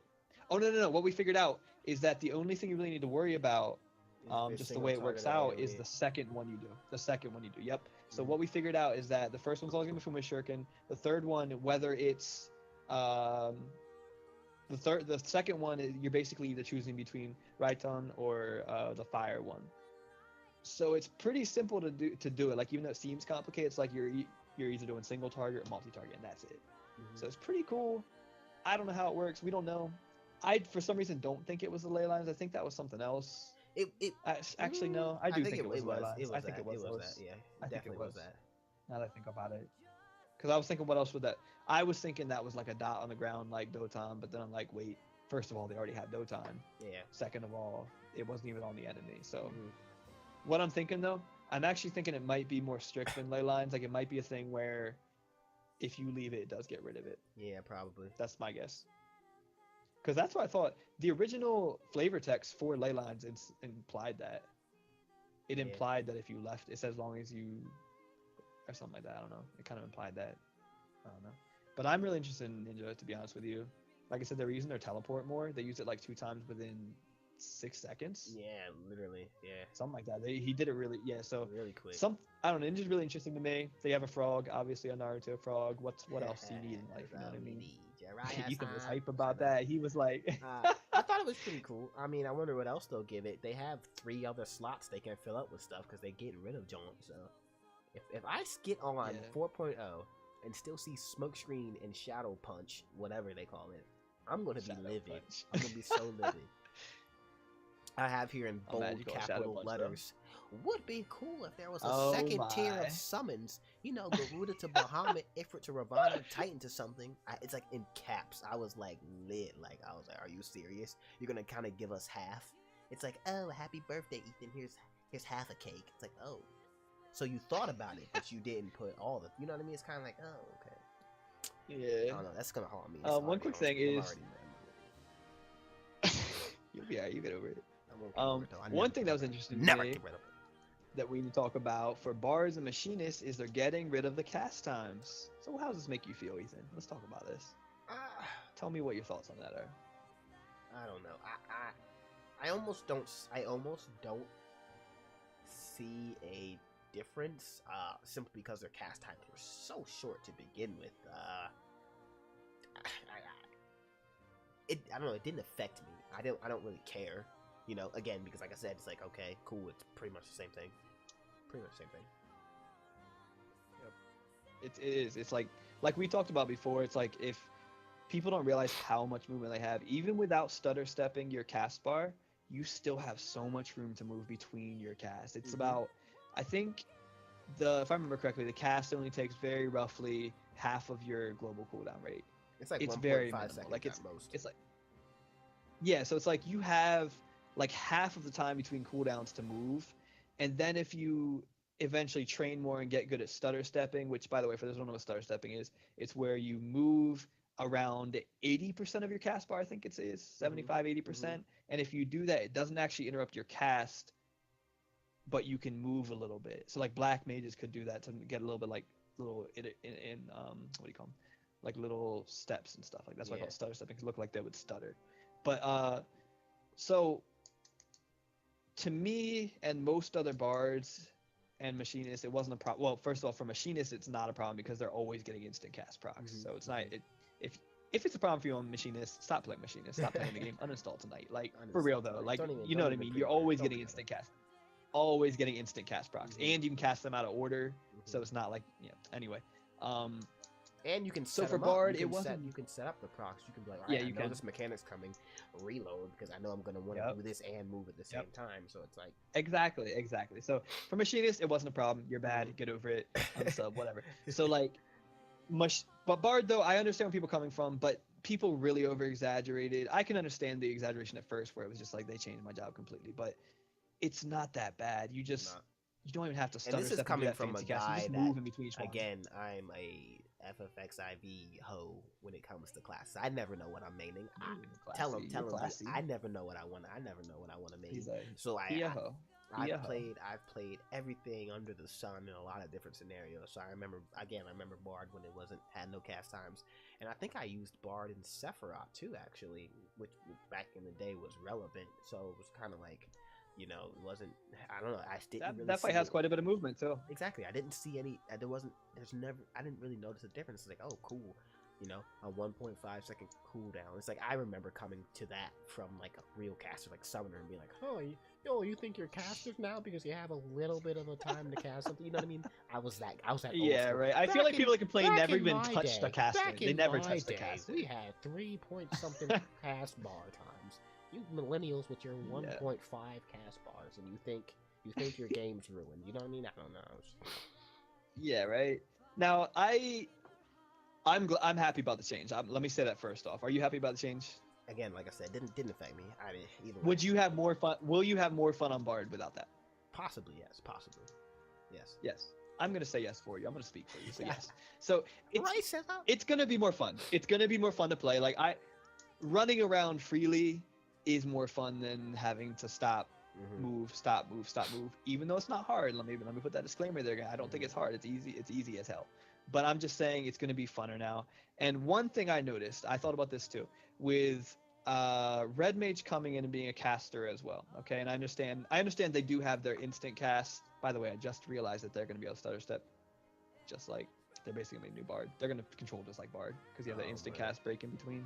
Right. I just thought about that. You're Anyway, right. I didn't even think about their movement before. So we didn't. We just talked about this. So anyway, it's like, I did and I Oh, didn't. man. I just thought about this now. You're So, right. but anyway, so Wait, all right. So, question about. But essentially, before we though, go, there's what do we think? What do you think Red Mage's auto attack is going to be? A melee thing, or? yeah. Okay. Which also gets into some other sketchy territory where it's like, exactly. I feel like they're going to do the best damage up close, and it's going to be that you're going to get this bad brain mages that mess up mechanics because they know they're going to get 5 more DPS out of that. Mm-hmm. I remember I knew some summoners that would only fight up close because they wanted to get them book hits in. All right, so that John was That's necessary in Odin. When Odin dropped, you know, I know you know. When Odin, you're laughing because You gotta be like, bulk. Listen, I remember getting so livid Get him with that when there'd be knowledge. one person out in the back, and everyone's like on Odin, suckling from the teats, like, and it's like, bruh, what are you doing? If you don't get your wand up here and smack this man's butt, like, you had to push Odin. You talking about the very end when he was like, yeah. Some Getsu or whatever. You had to push him. Yep. Yeah, everyone was up, boom, boom, while still casting, catching them auto attacks. It was necessary then. It was necessary. Yeah. I Oh, mean, man. I would do it sometimes, but like at the same time, it's like, if you need your summoner to smack him with a book, I push, think yeah. your other DPS need to have a little talk. I think, Exactly.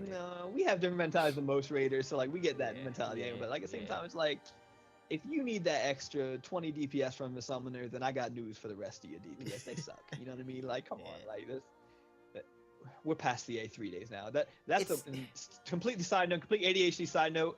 We are past A3, but elitists are still in the A3 mindset, and it's like you can be a lot more chill with what you do now. A lot more. And it's kind of like it's on the lines of if you're 20 DPS away from pushing a phase, it's not even on any single person. And it's like, yo, we actually need more gear or something to where we can actually do this comfortably.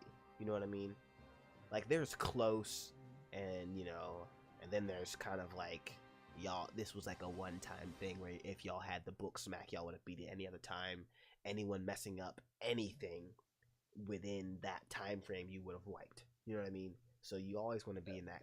There's close, but you want to be in that comfortability where it's kind of like, it can't be like one person's fault kind of thing. Unless they died a lot. If they died a lot, you know what I mean? But if the raid's running smoothly and you're 20 DPS behind, everyone kind of needs to bump up a little bit of level, Right.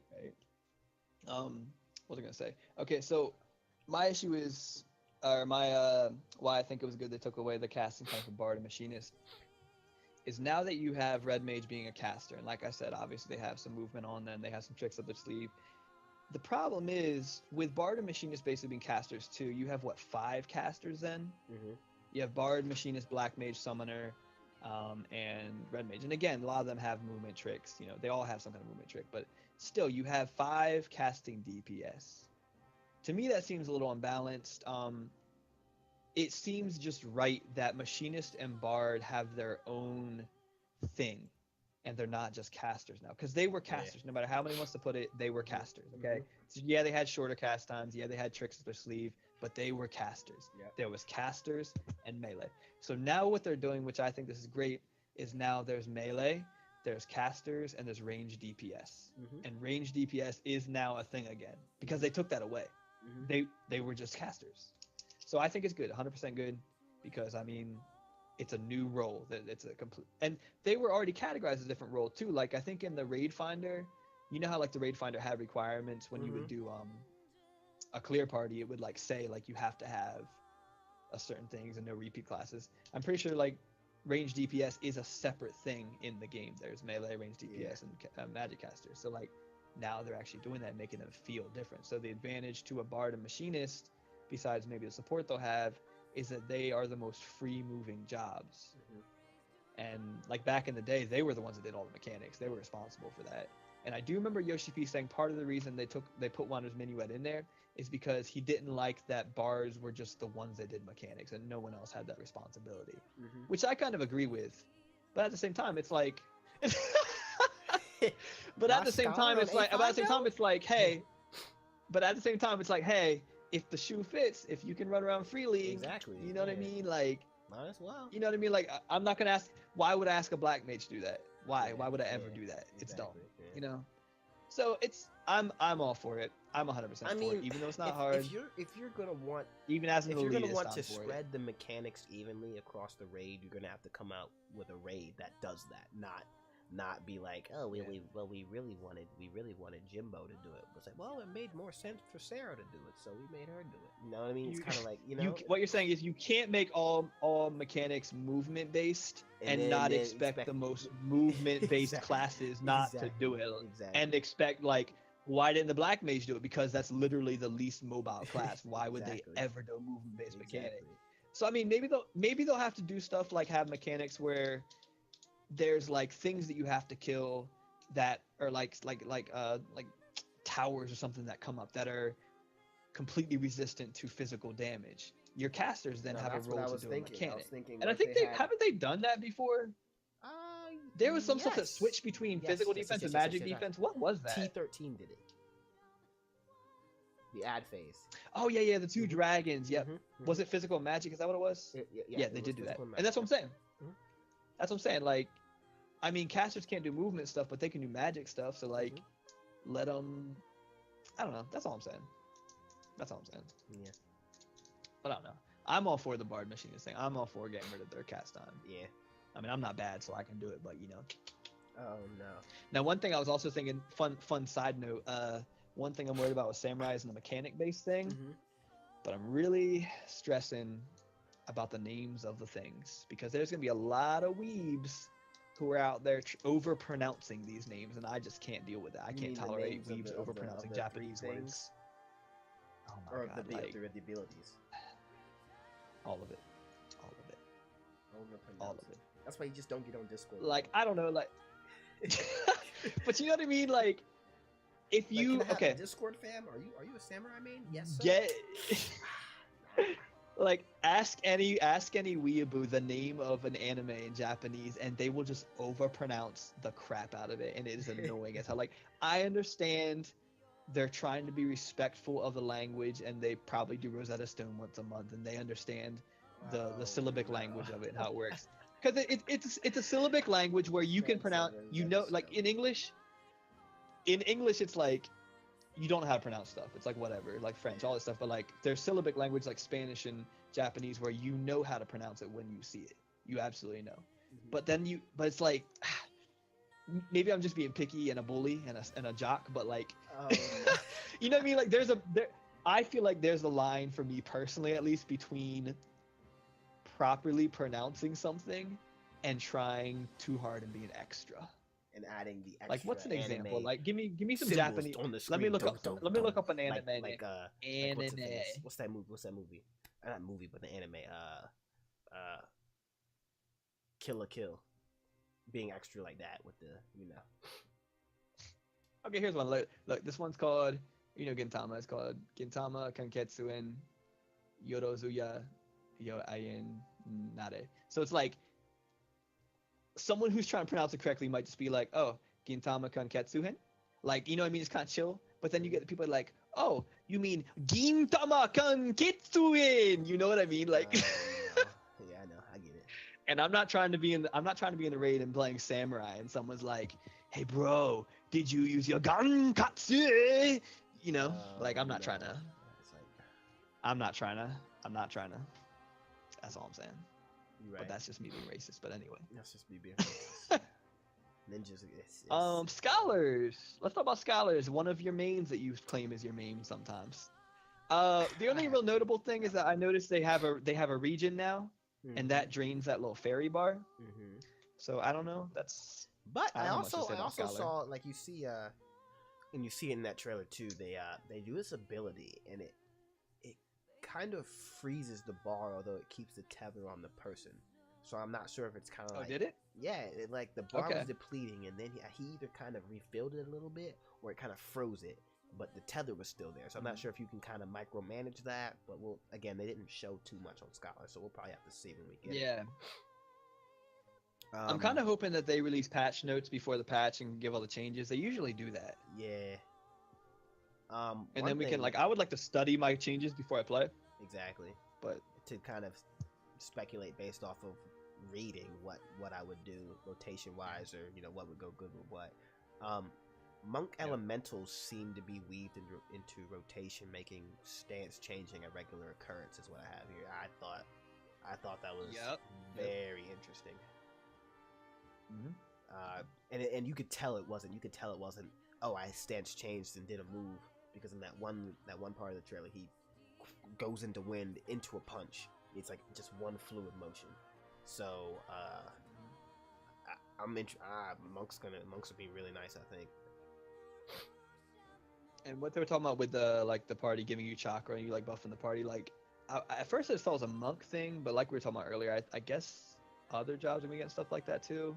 But that was interesting to me. The chakra thing was interesting to me, because right now there's not a way to build chakra while you're playing, really, unless when you're moving or whatever. And that so I don't know if that's interesting.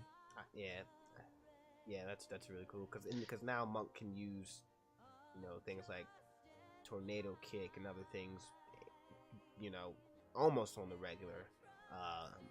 But as far as that chakra, there was almost no workaround in the chakra unless the boss jumped or something was happening.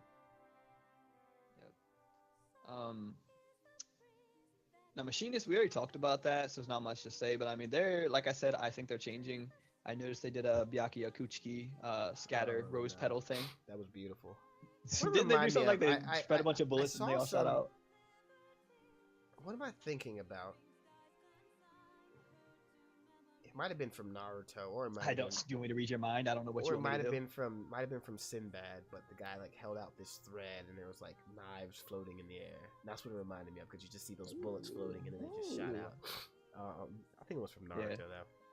But like, I'm not gonna lie, I did like Machinists. I'm not gonna lie, but I'm probably gonna try it, because I want to at least see what's going on. It looks very interesting. And I have here, it's now. like Machinists have to manage a heat gauge that allows them to use certain moves at certain times with varying levels of power. Yeah, that makes Machinists really feel like it's keeping track of a mechanical weapon, in my opinion. That's what I got from that. Yeah. I think they're just making them. They're trying to make them machine based. They're making them Machinists, not bards with guns. Exactly. Not bards with guns and turrets. Bards like 2.0. You have machines and stuff. Yeah, right. What I have here was Scholar had some type of Jarvis UI pop up similar to Machinists. Oh, they did, yeah. It looks like some type of enemy analysis, because after he did it, some type of animation popped up on the enemy. Like, you could see it affected the enemy, and it wasn't some type of character thing. And I'm like, oh, what's that? I'm a Scholar. I love it. So I'm very interested to see what that is. I'm also kind of confused, because like that looked more like a Machinist thing, but okay. I guess it would be cooler if the animations were like pages, like you were kind of studying the enemy, something like that. But it looked very mechanical, so we'll see what that is. Well, like I was saying earlier, I told you this before, is that's Libra. That's Libra for sure. It's also been known as Scan in some of the Final Fantasy games. I looked it up, and it's also been known as Peep and Intel. I don't remember Intel. I know Peep was what it was called in Final Fantasy IV. So it's either been called Libra or Scan, basically. And what it would do, it would give you info on the enemy. So it would give you like their HP, their level, skills they might have sometimes. It would give you. Well, okay, here's why it was really important. It would give you their elemental weaknesses, okay? And obviously, like, that's before the internet, so you couldn't just go on Google and find a monster guide and be like, oh, you know what I mean? So you would use it on enemy, it would give you all their info. In some games, enemies wouldn't have their HP shown unless you had used Libra on them that battle. In some games, it also added them to a bestiary, so you could look at them later. So, but the core thing about it was always to see what they were weak to. That was the strongest thing about it. That was the most important thing, because like HP is not that important.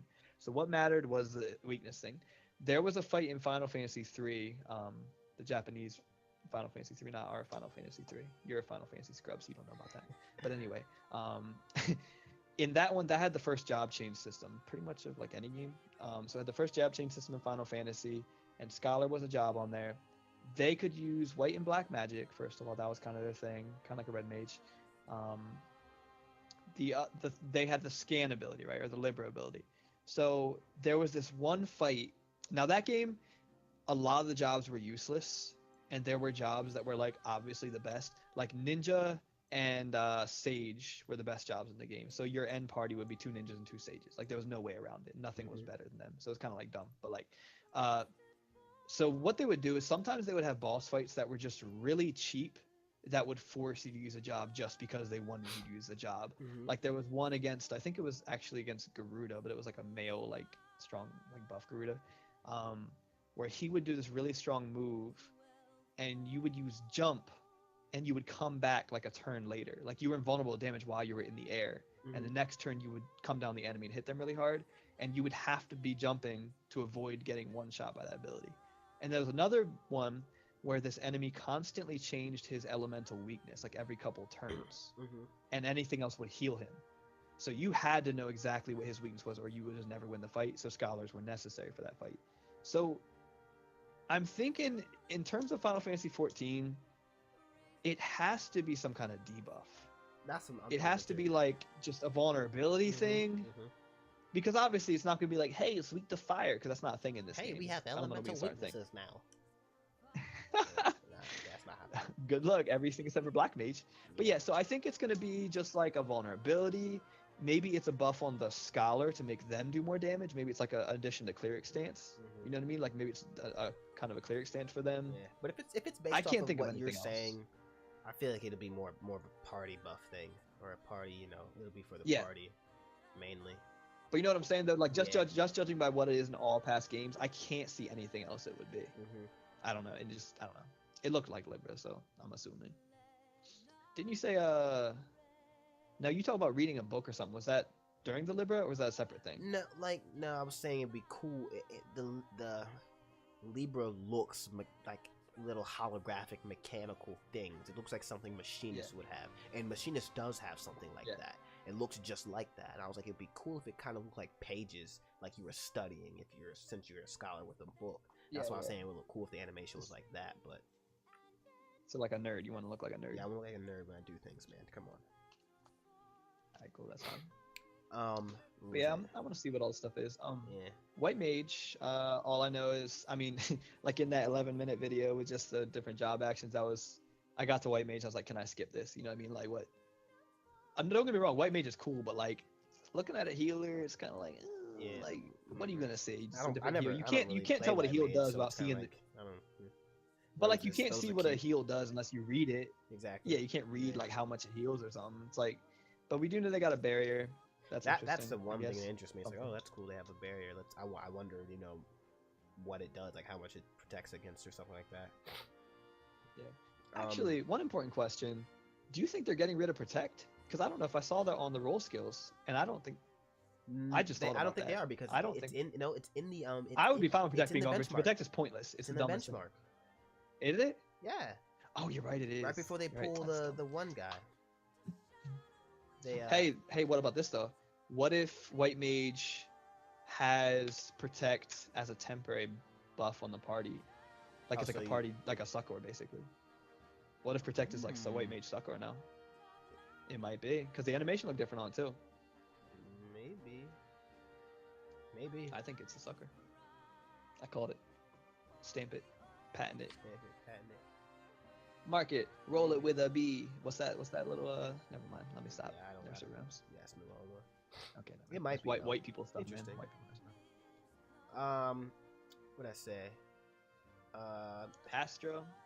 We already talked about Astro. Not much more to say. Yeah, I did say Astro has a placeable AoE action.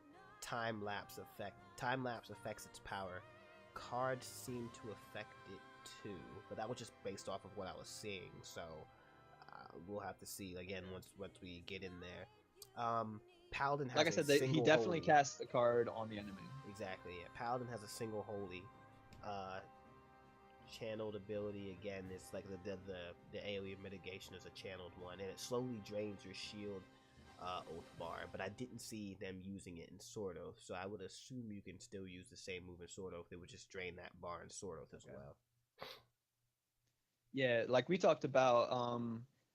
it is confirmed what it does, and like Yoshi P even said a couple times, he sounded nervous about it too because he was like freaking out because he knows how people are, and people are freaking out because of stuff he said. He said like 5 times throughout the stream, he's like, these numbers aren't final and they'll change. So like, you know how people are. But like from what it is now, they did confirm. I think it gives you 100% block rate for the 18 seconds or whatever, and everyone in the cone behind you gets 15% reduced damage. Is that correct? Yeah. So that's what it is. It's an amazing move. I love it. I'm hype about it. I think it's I love it. I have nothing else to say. You know what Yoshi P said during the live stream about it? He said, or they were saying when they were developing it, he like, I don't know. I'm a paraphrase and butcher this story. Basically, say like walked in on them working on it, and he was mad at them. He's like, "What are you doing?" He was like mad because he's like, "Is this looks too much like a limit break? Like they shouldn't have something this cool." That's basically what he was saying. Like it did. I saw because if you obviously he said this is like too unfair to have something this cool. If you just watch the little trailer and don't watch the live letter and hear about stuff. First off, Paladins, and they showed it at the very end, so I thought it was like using it at the end, and then I thought it was like he's just there, and you see these like archangel wings pop off this man, and you're just like, and then the screen's turning white while the noise is like, you're just like, whoa, what is Paladin about to do? You know what I mean? I thought the single limit break because they've mentioned that before. They talked about having individual limit breaks, and I was like, this is it, but nope, it's just a move. So that's really cool. I love it. Like we talked about too, Paladins should be all about protecting others. That's literally what their lore is. That's what their gameplay has always been. So like in all the past games, they've had cover abilities where it either would protect somebody with low health, or you could pick a target and it would always protect them from everything that happens, you know? So this is like the epitome of what a Paladin should be doing, and I think it's absolutely perfect. Protecting the party. It's absolutely perfect. Yeah. Probably one of my favorite new moves, to be honest with you. And then I had, automatic replacement of upgrade spells. Obviously, those Stone to Stone 2, and then Stone 2 to Stone 3. And I still have possible combos for the 1-2-3 rotation, utilizing only one hotbar slot. But, again, we're not sure if that's just for PvP or if, that's an all-around change. Yeah. Well, back to the automatic upgrades, I think that's amazing. And I don't know why we didn't do that earlier. Because, like, the problem is, like, you ever go back to a dungeon, you ever do like like high level roulette or something like that, and you get into like a level 50 dungeon. Yeah, and like, or like you go in like a level 50 dungeon. Like this happened with my Astro all the time because I always ran stuff with Astro because I felt like I could make the party go faster if I was Astro and had control of that. So I would always do my roulettes on Astro, and every time I get a lower level dungeon, I'd be trying to cast Malefic 2. And I'd be like, why isn't this casting? It's because I didn't have Malefic 2 yet because I wasn't the level for it. And I had to go back my hotbar. And I specifically kept Malefic 1 on a spot in my hotbar off to the corner somewhere so I could swap it back. I did it so frequently. Oh, man. And then again, there would be times where I'd be doing current content and I would be casting Malefic for like 2 runs. And I'd be like, what? I'd notice it after and be like, damn, my DPS was low. I know it was because I was casting Malefic 1. So it's going to be convenient. I'm okay with it. Like some people might say, oh, but what if I don't have enough mana to do this? It's like bull crap. Like that's if that's an issue, you don't know how to control your mana. Exactly. Let me put it this way. If you're ever at a point where you need to cast Stone 1 as a white mage to save your team, first of all, it's not going to happen. That Stone 1 isn't going to be what saves your team. Exactly. Second of all, if you're that bad at managing your mana, then you suck anyway. You know what I mean? Like it's not. I know the arguments that are going to come out for it, but at the same time, it's like, shut the hell up. Like, it's not actually, it's fine. It's not actually a big deal. It's just such a small percentage of, I'm cool with that. Of possibilities that you would need to do that. Yeah. Let's talk about those combos, Heroes. Let's talk about those. So, when I saw those, I sent this to you guys. I sent this to the group chat. And I was so hyped, and Jamal didn't understand what it was, and I was like, "Let me walk you through this." I was like, "Let me walk you through this. I'm excited. Let me tell you about the Lord combos." Like I was hyped, and then I saw the live stream, the live letter, and like it was PvP, and they never mentioned it outside of PvP, and then it was like so as of now, it is confirmed only PvP, and I was pissed. And then when you see, well, so they only dabbled in the roll abilities, but like, so you can't even tell if it's in the normal thing or not either yet. Yeah, But like, so for those who don't know what combos mean, in a lot of MMOs, like I know Terra does it. I think World of Warcraft started doing it. I could be wrong on that. Basically, you have like a 1-2-3 combo, right? So, um, Dragoon's a good example. So you have your full thrust combo where it's I don't remember the names. I haven't played in like 4 months. But like you have your 1, 2, and your 3. Okay.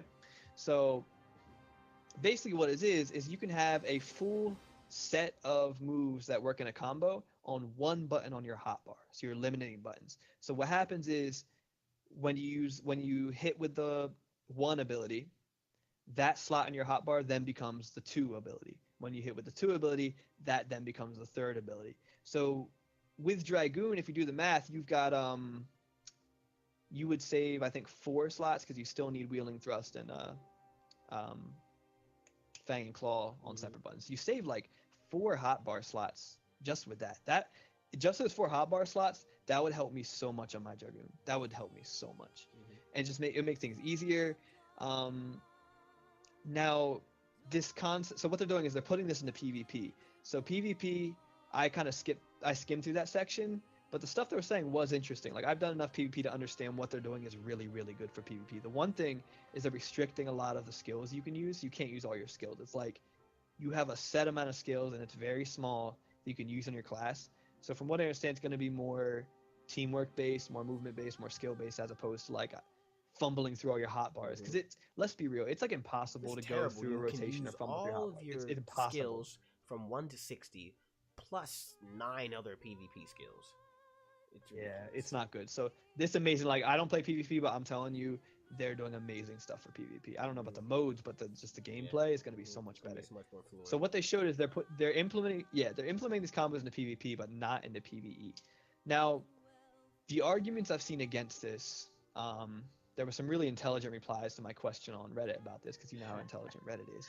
So like one of the replies was like, as a monk main, no. You know what I mean? Like that's the kind of responses you get. Like they don't even give. And I was like, would you mind giving an intelligent response? Maybe one person did though. They actually gave a really intelligent response.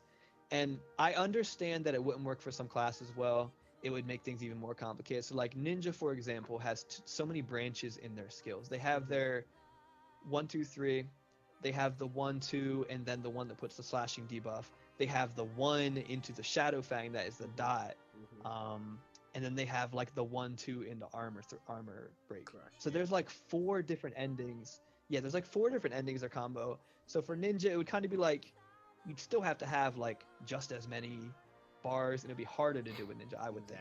Yeah. With Monk, now you could do it with Monk. With how Monk works, you have 2 different options of moves to use in each stance, each of your 3 stances throughout your rotation. So you could technically have like all your status effect ones, like the Twin Snakes and the punching debuff one. You could have those on like one combo button to have all your just straight up attack ones on one. Or like Ethan said, you could have, I think you said this, you could also have like all the flank ones on one combo button and all the rear ones on one. Yeah. Or maybe the ability to customize. So like, I understand it wouldn't work for a lot of jobs, but they're putting it for jobs in PvP, so they must have found something that works. Yeah, exactly. You know what I mean? Yeah. It's like they are doing them for all the jobs. I don't know.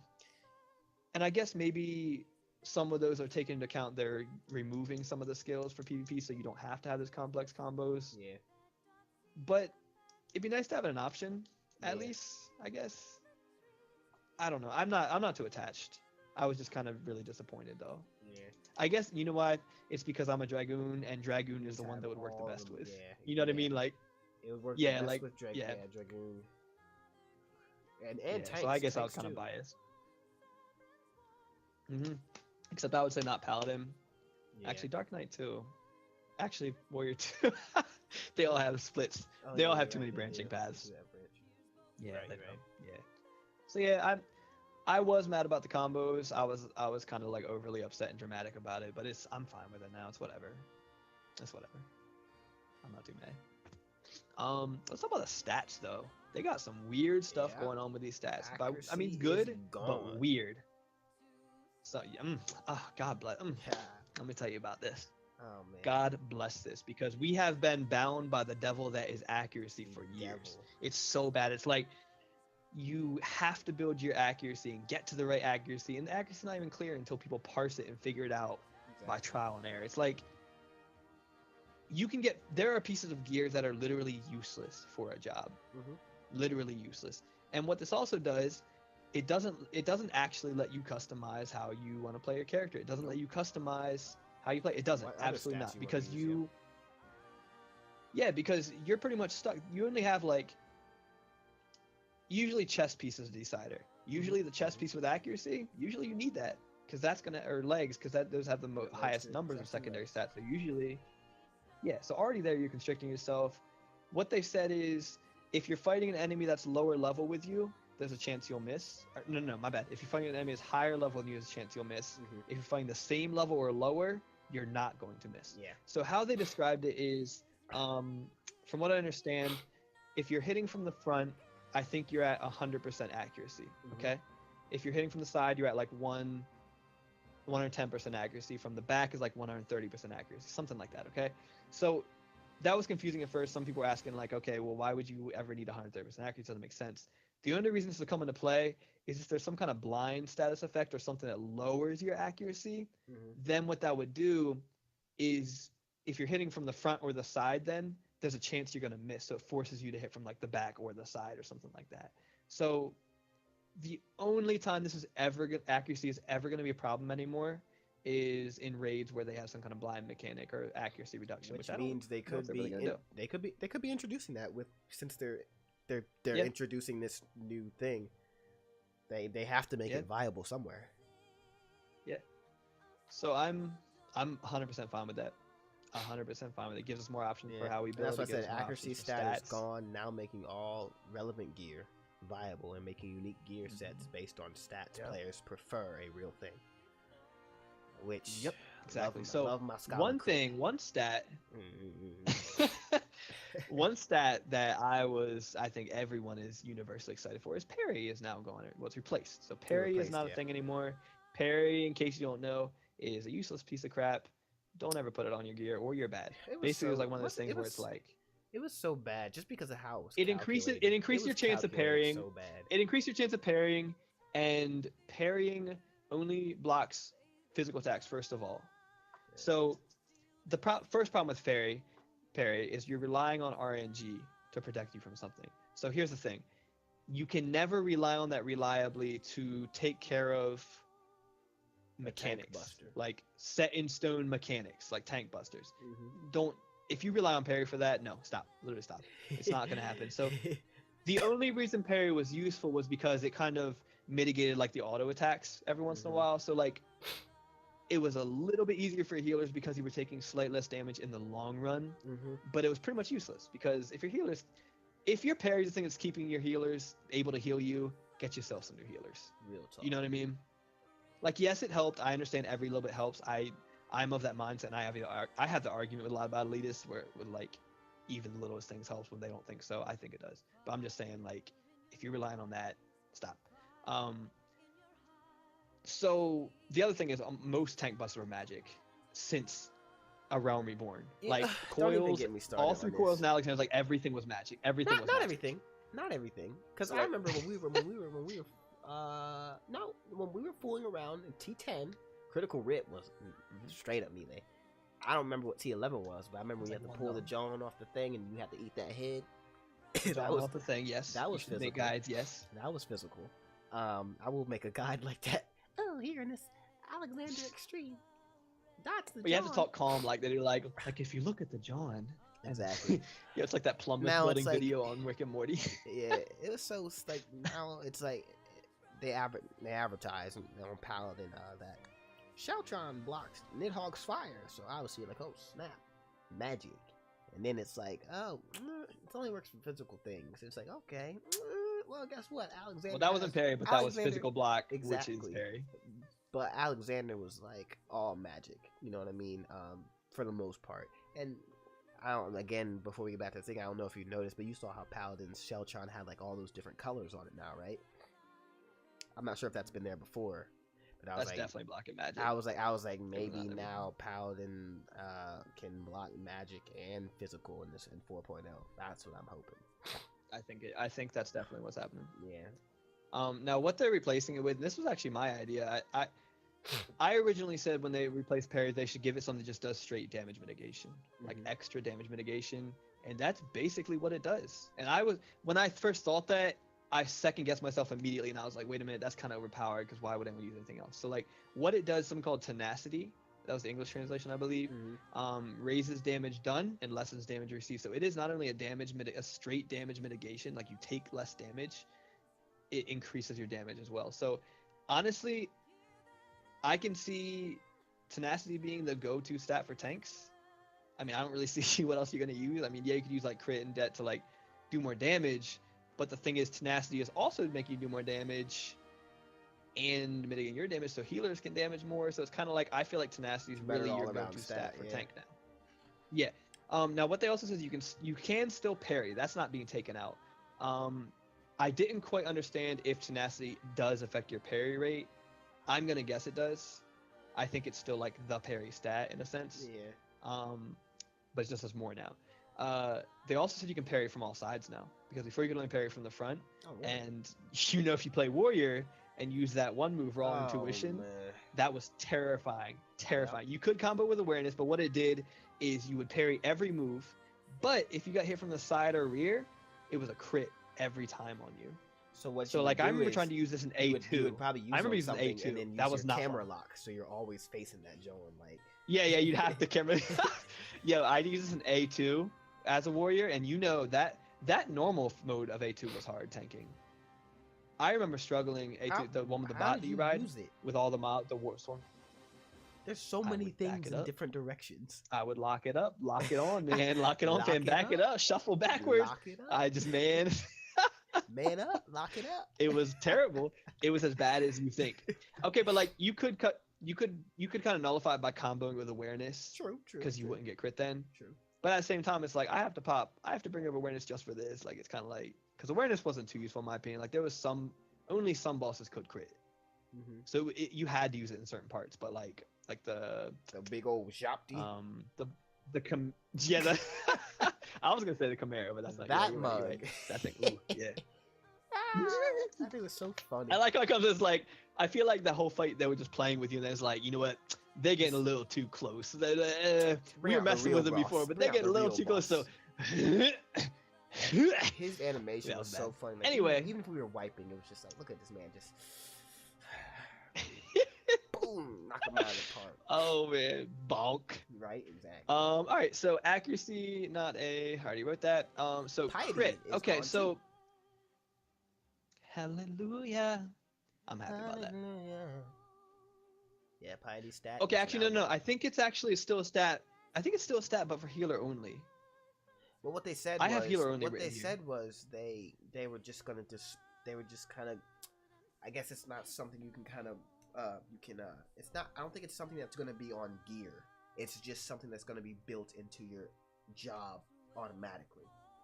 So I don't think it's a stat. That's kind of pointless to me though. Well, because you could just do MP growth then. What's the point? Piety's kind of pointless. But like, why do you want to see piety? Do you understand? Like, you don't. We already have. You won't see piety, but you'll probably notice a magic. A higher MP. But like, you don't have to have a stat showing that though. You probably won't. You just say, I get this much more MP. They just have a graph and a database that says this is how much MP you get this level, and then it goes up to here. You know what I mean? Like, I don't know. I mean, I would assume if you did the math, you could go, oh, based off of my level here. When piety was a thing, it's different than now here, and piety not being a thing. But like they said, I'm just saying, why do we need to see it? We don't need to see that. You're right.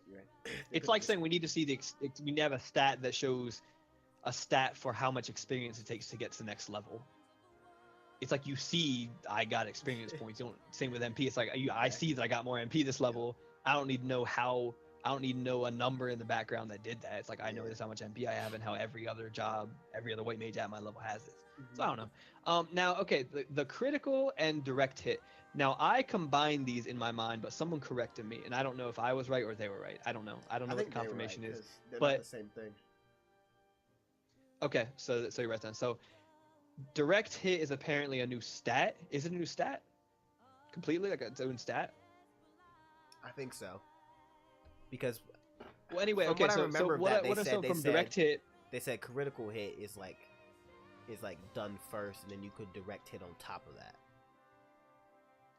Yeah. So let me see if I can look at this real quick. This is good.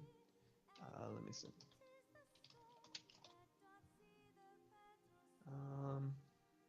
Okay, hold on.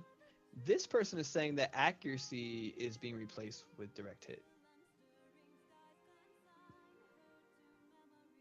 So any gear that you had before that had accuracy on it is going to now have direct hit. Okay, direct hit is also only on DPS gear. This is interesting. Yeah. Strength stat So- is back for DPS too. Hold on, you getting crazy. You going ahead. Hold on. So direct hit is a DPS only secondary stat. Yeah. From what I'm understanding. So what it does is it does an additional attack on top of it. So what's kind of dumb about this to me is that that's what a crit does, but the crit just Exactly. adds it in. Yeah. It's more of like a visual flair. Like he actually even said that. He says it's very exciting to make to another summon. I don't know. That's what I don't know.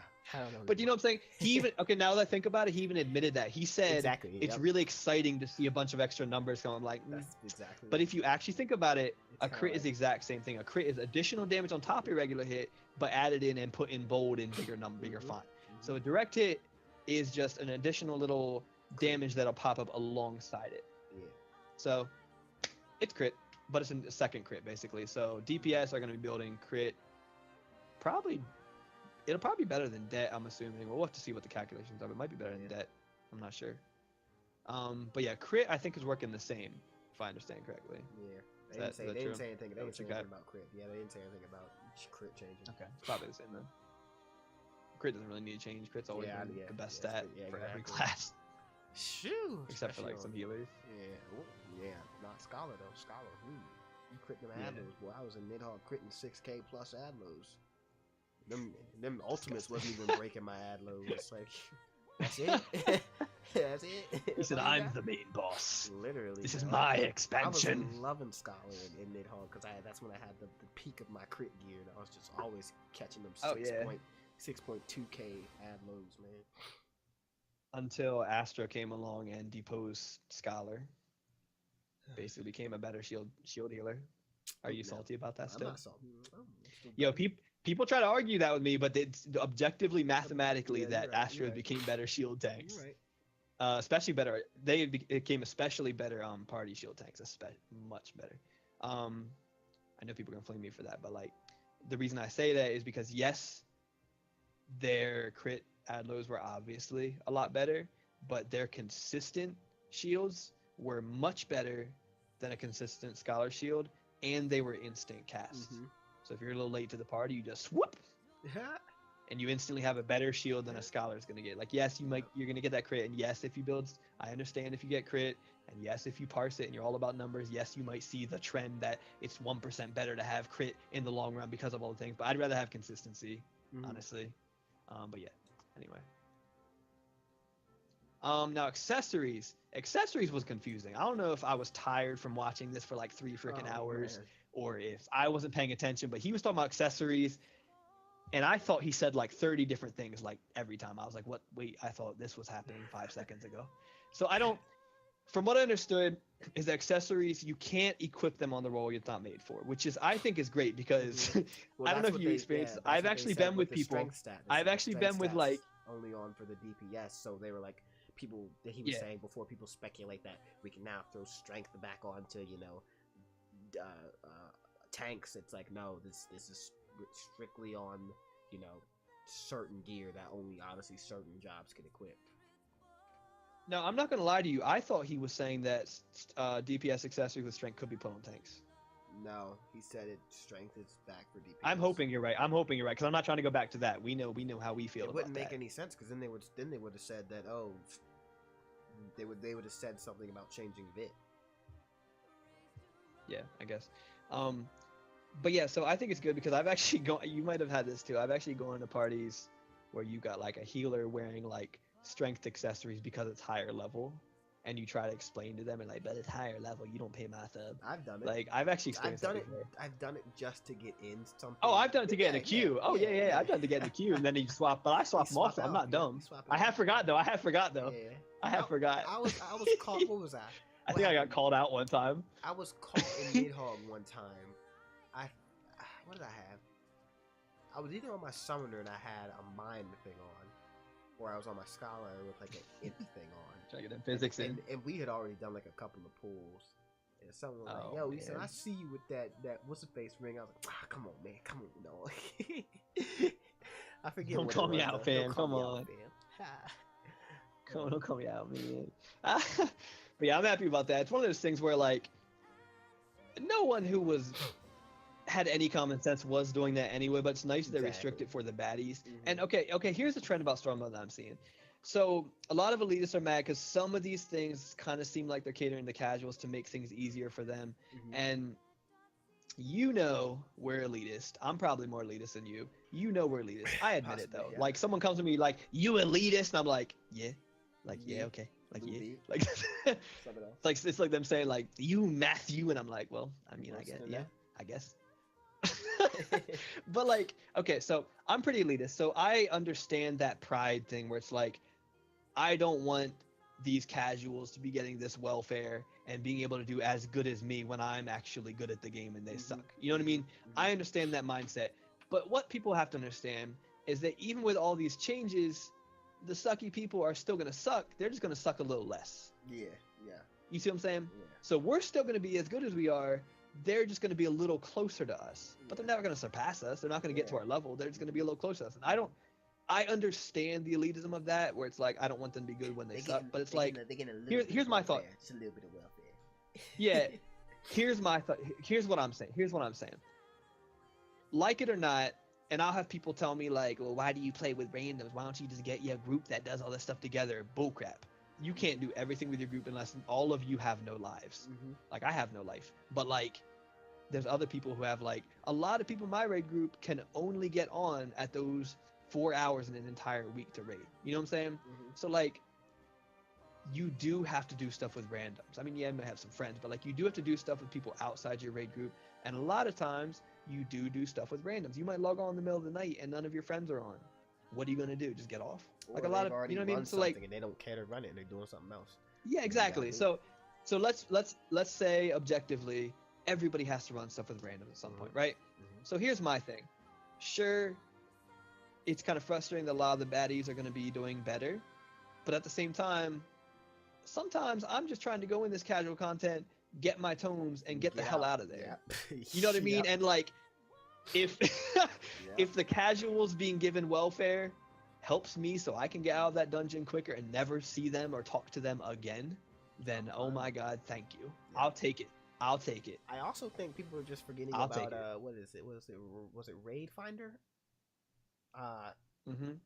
It that's how I got all my Sophia. I almost have every single Sophia weapon back when Sophia was relevant, and that was like what, maybe 2 weeks of running it. You know, in the Raid Finder, and obviously you set it up to be like, okay, I've cleared it. I only want to play with people that have cleared it. And then, like I said, we just go in, boom, boom, boom. You just get them weapons, get them tomes, and you just, depending on like how many classes you want to get your weapons for, you can. But it's like, it's super nice simply just for creating something with those conditions. You don't necessarily have to deal with the party finder crap where someone's like, well, who's the bonus? And everyone's like, well, I don't know, bro. I don't know. Who was it? You know? Let me tell you, that was the best part of Raid Finder. It wasn't even the server thing. Some people are like, oh, playing with people on the servers. Like for me, I was like, but I could not get people with bonuses. Exactly. That's all I cared about. Yep. Yeah, Raid Finder was a good addition. They did a good job. So yeah, I'm happy with that. One other thing, level up potion. I want to hear what This you is think my about last this thing on first. here too. Well, what they said was, okay, well, before they introduced that, they had shortcut items, which ARR main scenario takes players up to 2.55.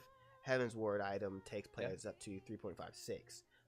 The Heaven's Ward thing is $25, and I think the ARR is $18. But if you buy the Heaven's Ward one, you are automatically also getting boosted through ARR. So I'm assuming they have the ARR item there for people who, okay, I want to get past ARR, but I do want to play Heaven's Ward myself. You know what I mean? And they just want to play Heaven's Ward. Exactly. Yeah. And then you have the Heaven's Ward item who's just like, yo, Joey. He's like, I just want to get right where everyone else is. I don't know what I'm doing, but I want to go right there. $25, take it. So that he just spent the bricks on everything. So I don't know. With that thing, it's whatever. But the job level boost item, what they said was, raises level of a single job, raises job to 60, 1 per account at launch to regulate players. Yeah, it makes sense to regulate it at launch. I don't know how long they are going to regulate it, you know what I mean? If it'll open up in like 2 weeks or 3 weeks or something like that, but it's a good thing they're going to regulate it at launch. But but it also it doesn't help. Well, I guess it doesn't help people who are prepared for Heaven's Ward with their classes now. But I guess it would help, oh, I just picked up Samurai Red Mage. Boom, I'm at 60 now. You know what I mean? Yeah, I mean, I'm grateful that I have all my jobs at 60. That's all I'm saying. Yeah. So like, yeah, I don't have to worry about that. On Zalera, I just have to get my Paladin to 60. I'm lazy. I would do something like that. Mm-hmm. But I'm also cheap, so I think no. My cheapest override. I wouldn't do it. Would totally override that. If it was like $5, maybe, yeah, I would do it for like $5. Well, how much is the level up potion? Did they say? 25. I the think. job potion. $25. I think. Yep. But I thought there was one that isn't it the same price as the Heavens were one too? I guess it's the same. No, it's just one. Okay, it's just one job level one, and that's $25, I think. Disgusting. If it was $5, I would do it. Yeah. But I have my job at 60, so I don't need it. In theory, I would do it. So what do you think about it? Like, what? How do you think it's gonna affect it? Like, is it gonna be good, bad? Like, what do you think about it? For new players, I feel like it'd be bad because they could pick a class up and never play through it and boost themselves to 60 and then be trying to do all this new content, and then they aren't even through reading their skills, they still might not understand, like I can read a book on game design, but if I never do it, you know what I mean, they don't have that experience. You don't ever do it, so yeah, they're just boosted to 60, or as Brock says, boosted animals. So is that what he says about that specific thing, or what? He says that about everything. Brock's crazy. I've never heard that before. And so they're just boosted to 60. They just they have no experience behind their job, and now they're trying to do Stormblood stuff. And that's where it can get wonky. But I can see where it's kind of fine for people like me. Like on Zalera, I have my Paladin at level 55. I don't really feel like doing those last 5 levels just boosted to 60. You know what I mean? I know what I'm doing. You know what I mean? $25 just for 5 levels. I'm not. But there are people. I would use it for a level 1 job. There are people that will, and I can.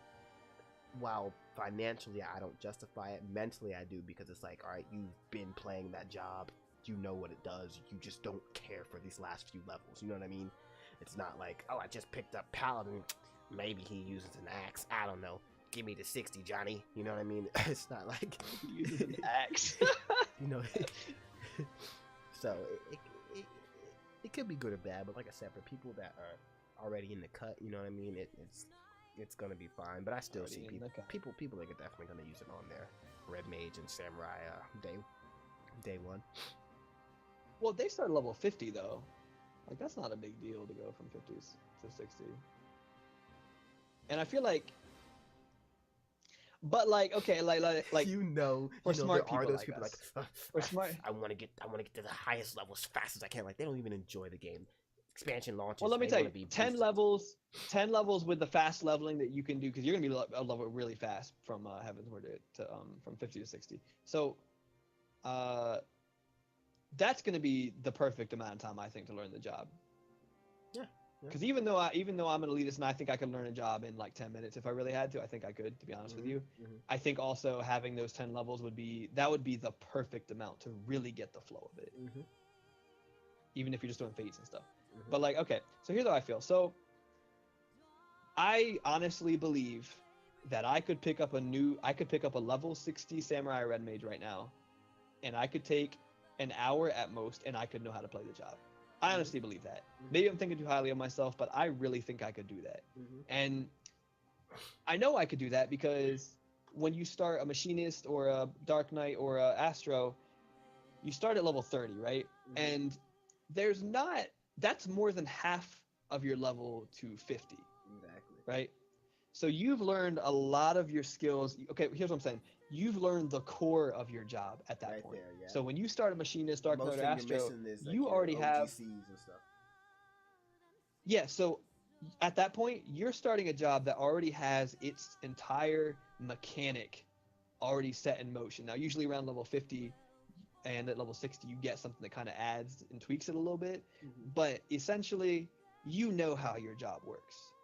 So the fact that I could go into one of those level 30 jobs and I would literally take like 3 minutes to read my skills and be like, oh, this would work in the middle of this. This would work here. This activates this. This works together with this. I mean, the fact that I could take 10 minutes to do that and completely know how that job plays and go up to a striking dummy and test it for another 10 minutes and be completely comfortable. I could take 30 minutes and learn a level 60 job. Do you know what I mean?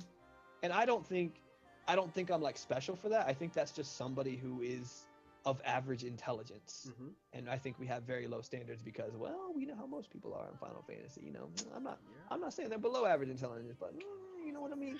So like, here's my thing, and I've said this for a long time. That if someone, if okay, say you have two people, one's stupid and one's good. Okay, so you have a baddie and a goodie. Okay, so you have a baddie and a goodie. You both start at level 1. You both spend the exact amount of time going up to level 60. Okay, with me so far? So both of these people going there. I can promise you,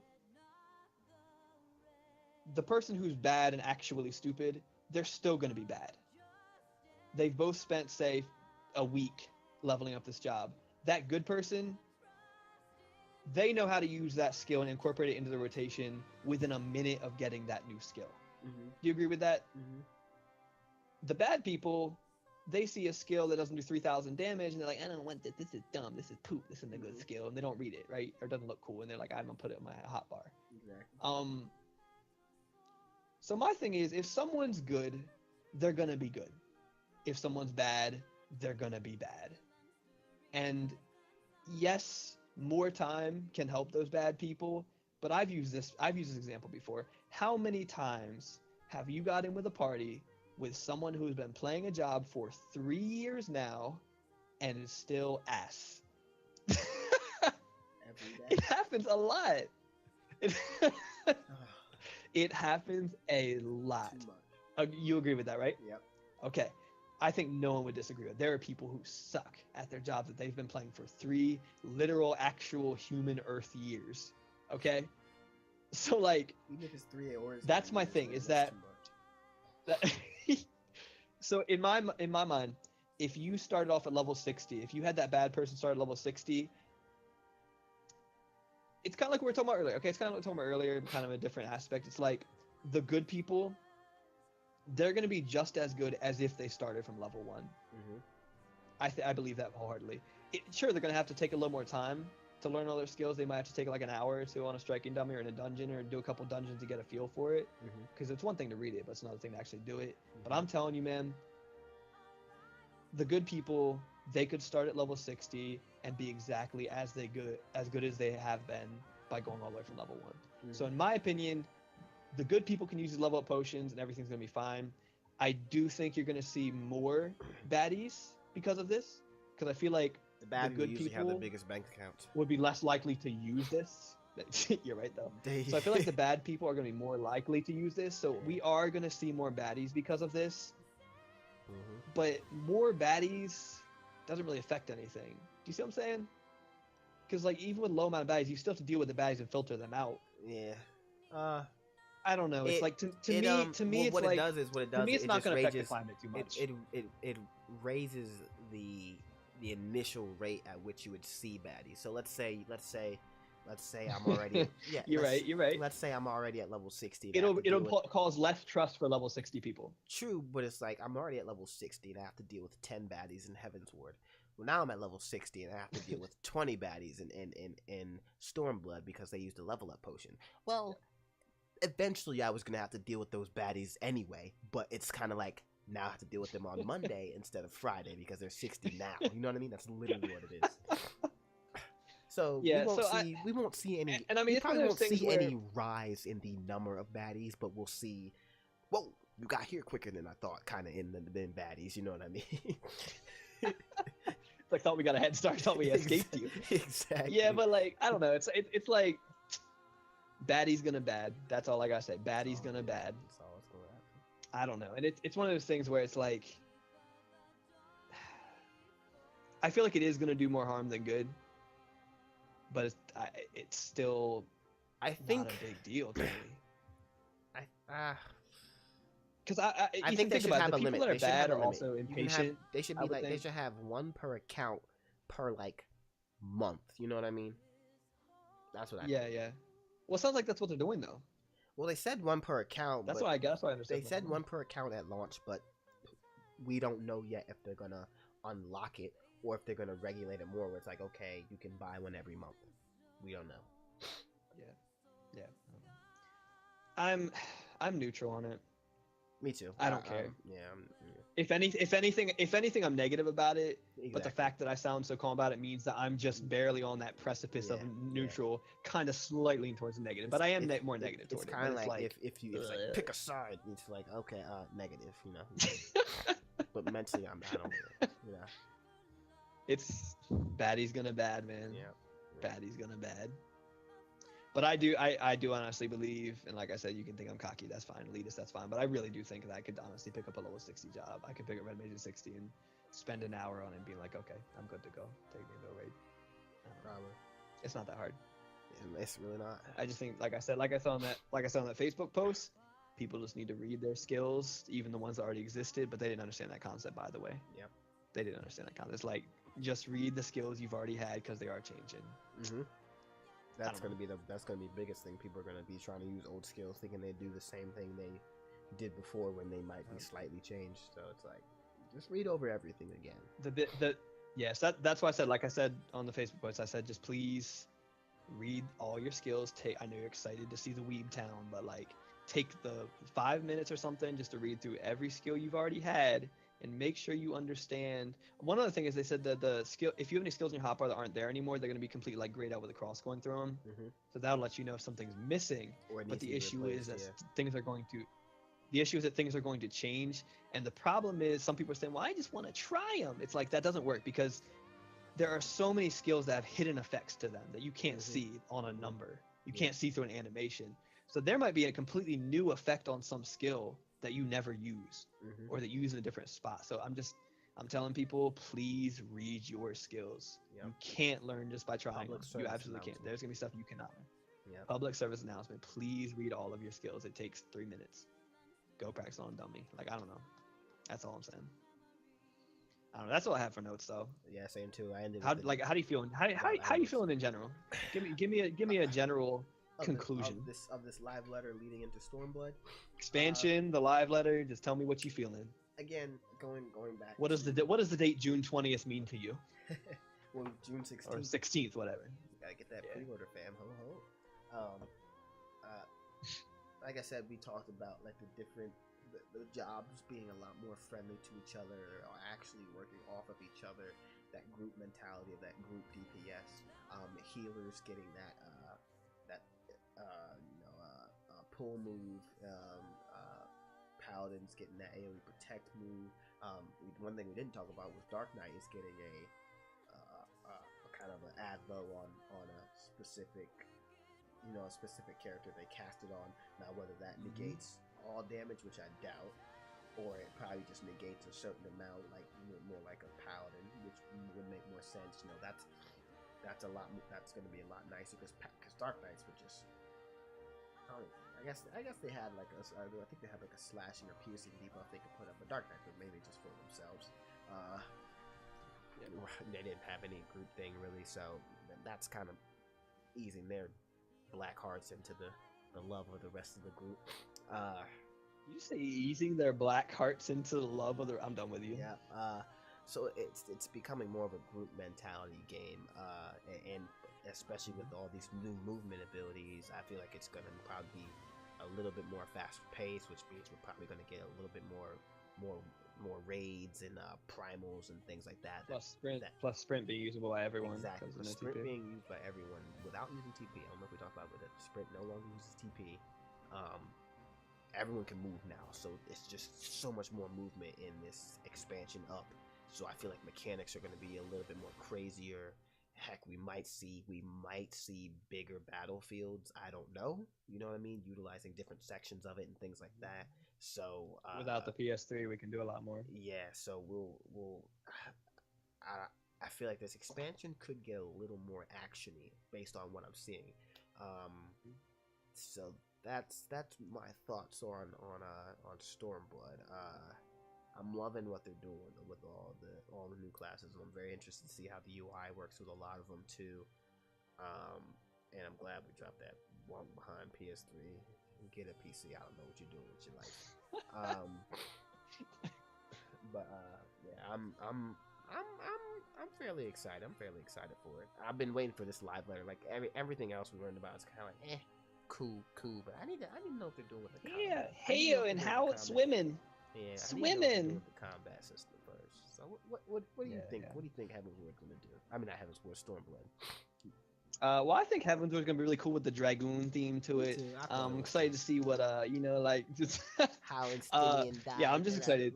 Like you knew I wasn't excited for this. You knew I actually didn't pre-order. So like that's kind of saying a lot. Like the fact that I didn't pre-order was really saying a lot. Not that I think pre-ordering games is like I actually think pre-ordering games is kind of dumb. I do it on Amazon because I get like 20% off. But like, I didn't pre-order because I still needed to see this combat thing, to see how they're changing battles, see how they're changing UI, see how they're changing raids and stuff. I had to see this to decide if I even wanted the game. Like, okay, my thing is I knew I was going to play it eventually. Okay, I knew 100% I was going to play it eventually. But you weren't sure. But I was like, honestly, like a casual playthrough or like a real playthrough kind of thing. Yeah. And I was thinking, like, man, if this is just a baby piece of crap, casual piece of crap, I'm just going to wait like 3 months and come in and catch up and just go to raid after all the raids are out. You know what I mean? Like, I was actually considering that. And that's kind of sad that I was considering that. I think it's because Heavensward really, I got scarred. You know what I mean? It can never be in another relationship again. I got scarred from that relationship. Rough, dude. So, like, I do still have to see the raids, but I can tell you, to kind of tell you how I feel about this, I went from not even sure if I was going to pre-order, get it or not, to going and pre-ordering it. Like I pre-ordered that night because I was like, I definitely want to play this. Oh man, I haven't even like here's the thing. But you know, I'm always that last. Oh my, you fake. You're not gonna be on that. You're not gonna be on the early. I always pre-ordered games like 2 days before they came out because it doesn't make any difference. I've always done that. I did that with Heavensward. Can we also it like 2 days before early access? Can we also talk about how it's going to be out? The early access is on Father's Day weekend, and you know I don't have internet at my parents' house. So I'm like, my dad's pretty cool, but like, so I'm like, so I might just have to rig up the internet there and make it work or something. Oh shoot! I just realized I'm gonna have my PC, so no, I can't play it there. I'm not bringing my PC down, even if I had internet. Guess who's getting a 1-day visit? My dad. That's who. Wait, what is? What I remember we went to Let me Mike's look party at when Heavensward launched. We went to Mike's party. It's the 16th. We went to Mike's party. Ew, disgusting. And That's a Friday. Oh man. What happened? We hung out for a bit, but I was like, yeah, I'm trying to get home to some of that Heavensward. But little did we know the trash that was to come for a year. Oh no, I took off for that Saturday, so I can. Oh yeah. For Stormblood. Nice. So yeah, so I'm getting it. I'm excited. Here's my thing. Even if the game kind of sucks, even if the raids suck, at least for the first couple weeks, even just playing the jobs looks fun. It'll be fun, yeah. Does that make sense? Yeah. Even if you're like dying in a raid, even if like your party sucks, it's like the actual act of playing the jobs looks better. Yep. Looks better. And that's something that I was impressed with. That's something I was not expecting. Like this live letter actually went way above everything I thought it was going to be, because I had low expectations, maybe just so I wouldn't be disappointed and hurt again. Yep. But like this really exceeded all my expectations. It really hyped me up. Like I was hyped. I'm hyped to try all the jobs. Like even ones I've played, like I'm excited. Like I'm excited to play Machinist and see what's going on with that. I'm excited Like, to play Summoner I don't again, know. just to see what else they've done to it. Although I am butthurt that it is kind of how it is, it's like I said, they Yeah. kind of half gave me. It's still a something. poison mage. Exactly. They half gave me something, but I'll still work with it. So I'm still excited though to see what else they did this summer too, because I'm assuming that Bahamut thing isn't the only thing they've probably done. Yep. Who knows? What So if we'll they're see. hiding the rest? I'm hyped. What if they're hiding the other summons? I don't know. Ethan, maybe they're hiding Puppet Master too. Maybe Puppet Master. Nah, like Excalibur you from fake. Soul Eater. Oh, you found me. You can now Puppet Master. I'm like, Oh my! "Hey." If you're gonna be annoying like Excalibur too. Right now. So He'll have a Pinocchio that's what voice. it is. I'm gonna be a real boy. But yeah, I'm hyped. I'm excited. I was not excited, and I went straight to fully excited. So Now, good job, Square like I Enix, said, I guess. Good job. I'm assuming this based off of what they're doing with all this new movement and synergy. The raids and primals better be top notch. They need to, I don't know, they need to be something intriguing to me. Like that's the main reason I didn't really raid too much at Heaven's War, because I didn't really care for the Alexander storyline. I also do feel. Well, here's the thing: we already know, even from this early point, we already know that Omega is part of the story, and we already know he's part of the story. So it's kind of like, and he's been integrated into some really good story, like the whole thing with like spoiler warning, like Papalamo and stuff like that, Mr. Potato Head. It's like we know he's part of the story, and we know that the story surrounding him is cool. Does that make sense? Yeah. With Alexander, it was like, hey, a robot's gonna come out of the ground at some point in 3 weeks, and it's like, ooh, what's this, you know? But we have already set up Omega. It's already been set up. Yeah. Actually, no, let's talk about this. It's been set up since A Realm Reborn. I'm pretty sure they mentioned Omega one time. I might have made that up. Maybe I made that up. But I'm pretty sure they talked about Omega weapon or another weapon, or maybe just speculation. It might have just been speculation. I don't know, but Omega's been something that's been built up for a long time now. Like I said with Alexander, it was like, surprise. It was like during the live letter, they were like, Alexander's the new raid, and that was it. Yeah. It wasn't like we've heard of Alexander, we've seen him before. It was just like he's a raid just to be a raid, right? Whereas with Bahamut and Omega, it's like those are part of the integral story, and we're raiding around them. And now with the end, like what was it? I don't know. Was it 3.56? Was this was the last of what we've done? When you see Omega fighting the dragon, the other primal, at the end you notice that big explosion, and then Omega kind of shoots and lands closer, whereas the primal goes further east. So I already speculating that we're not fighting that primal until we go to Doma. And then Omega. I never thought about that, but Omega's definitely going to be kind of in the Alamegan. I feel like maybe the Alamegan territory. But I didn't even think about this, but the raid is going to be interesting because this is a dynamic we haven't had before. We have two like gods basically. We have Omega and Shinryu, right? So those are two that's the dragon and Omega. So it's like we have these two gods that are on opposite teams, but they're both on the opposite team from us because they're just fighting like kids and throwing a tantrum and blowing up everything in the process. You see what I'm saying? There's a really interesting dynamic. It's like we're not on either of their sides, it's like but they're also fighting each other. Like a triangle. Like... Yeah, three-way. Yeah. But like, you know what I mean though? It's like, so are we going to be fighting Shinryu too? Is he going to be part of the raids? Are we fighting Omega? Are we fighting... You know what I mean? So it could be dynamic. It could be exciting. They definitely have... The fact that we have questions to ask on it says it's better than Alexander. They definitely have room to be like, yo, this one raid, you're going to be fighting Omega, and then Shinryu's going to come down. The party's got to split to counteract Shinryu while also counteracting Omega before they do something that kills Why would they everybody. both fight us, though? They wouldn't both fight, because here's the thing. If we're attacking Omega, then we're automatically Shinryu's ally. Like, I'm assuming they're intelligent beings, so Shinryu's going to be like, oh, these are little minions I can use to help fight him. You know what I mean? True. So Which is Like why I said, that, okay, here's the like thing. I said, that's We why can speculate. that's where they open the door. But my mental thing is they're saying, okay, Exactly. Omega's going to be hard, but Shinryu is also going to be hard, and not necessarily Shinryu might not necessarily be a tier of raids, but he might be like one thing that's like super hard. Yeah, even if he was just one boss. Mm-hmm. But he's definitely gonna have a bigger role. So I don't know, maybe, or maybe one of them is gonna be more just like a primal. Like maybe Shinryu's gonna be a primal, and he's gonna help us fight Omega, and Omega is the fights in the raid. And what we've talked about before is I don't understand how it's gonna work because we're not gonna be fighting Omega each time. We didn't fight Bahamut each time. We didn't fight Alexander. Well, Alexander's a robot, so it's kind of like we were fighting like goblins inside. So it's kind of like,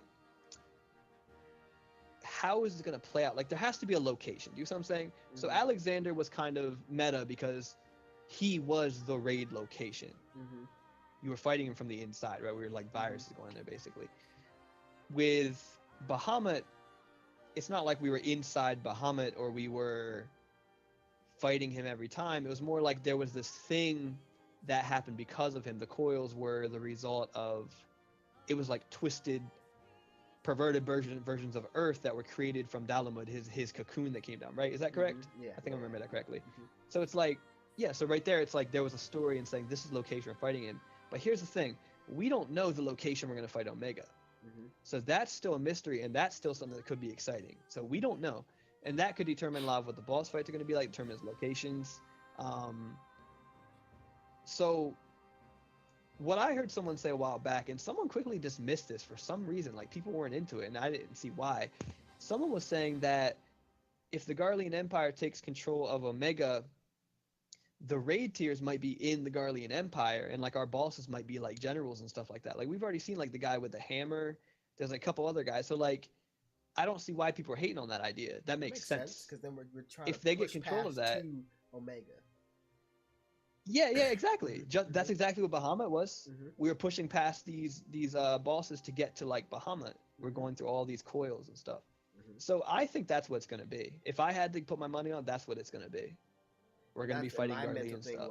I was thinking we'd be pushing past something to Omega's crash site.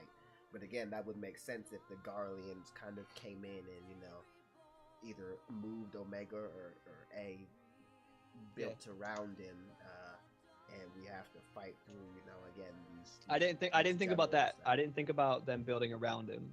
I didn't think about that. That's interesting. Yeah. You could be right. And but we definitely could be. It would tie the Garleans into the expansion, and even more so into the fact that they're into Omega as well as we are. So it would make sense to go against the generals in order for Omega to be the final thing. And you know what I'm thinking? More to think about this. I think Shinryu and getting his quote unquote help is going to be why we go to Doma.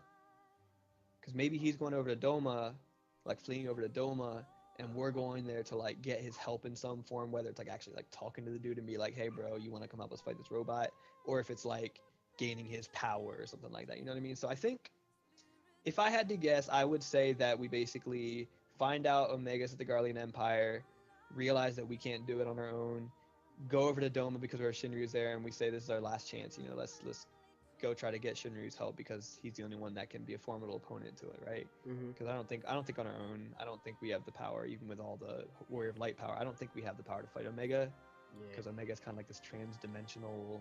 I don't know. So I think that's what's probably going to happen. I think we're probably going to go to Doma, get ourselves some Shinryu, and then the raid tiers, and that's going to be he'll probably be a primal. He'll probably be the first primal, and you fight him.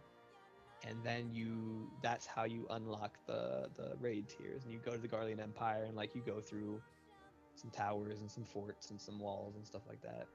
That's what I think. One interesting thing too, someone brought up. Someone said that we haven't actually seen much of what Garlean structures looks like. So I didn't really think about this, but they said all the stuff we see in Garlean Empire is like temporary, quickly built war stations they've set up in the past decade or something.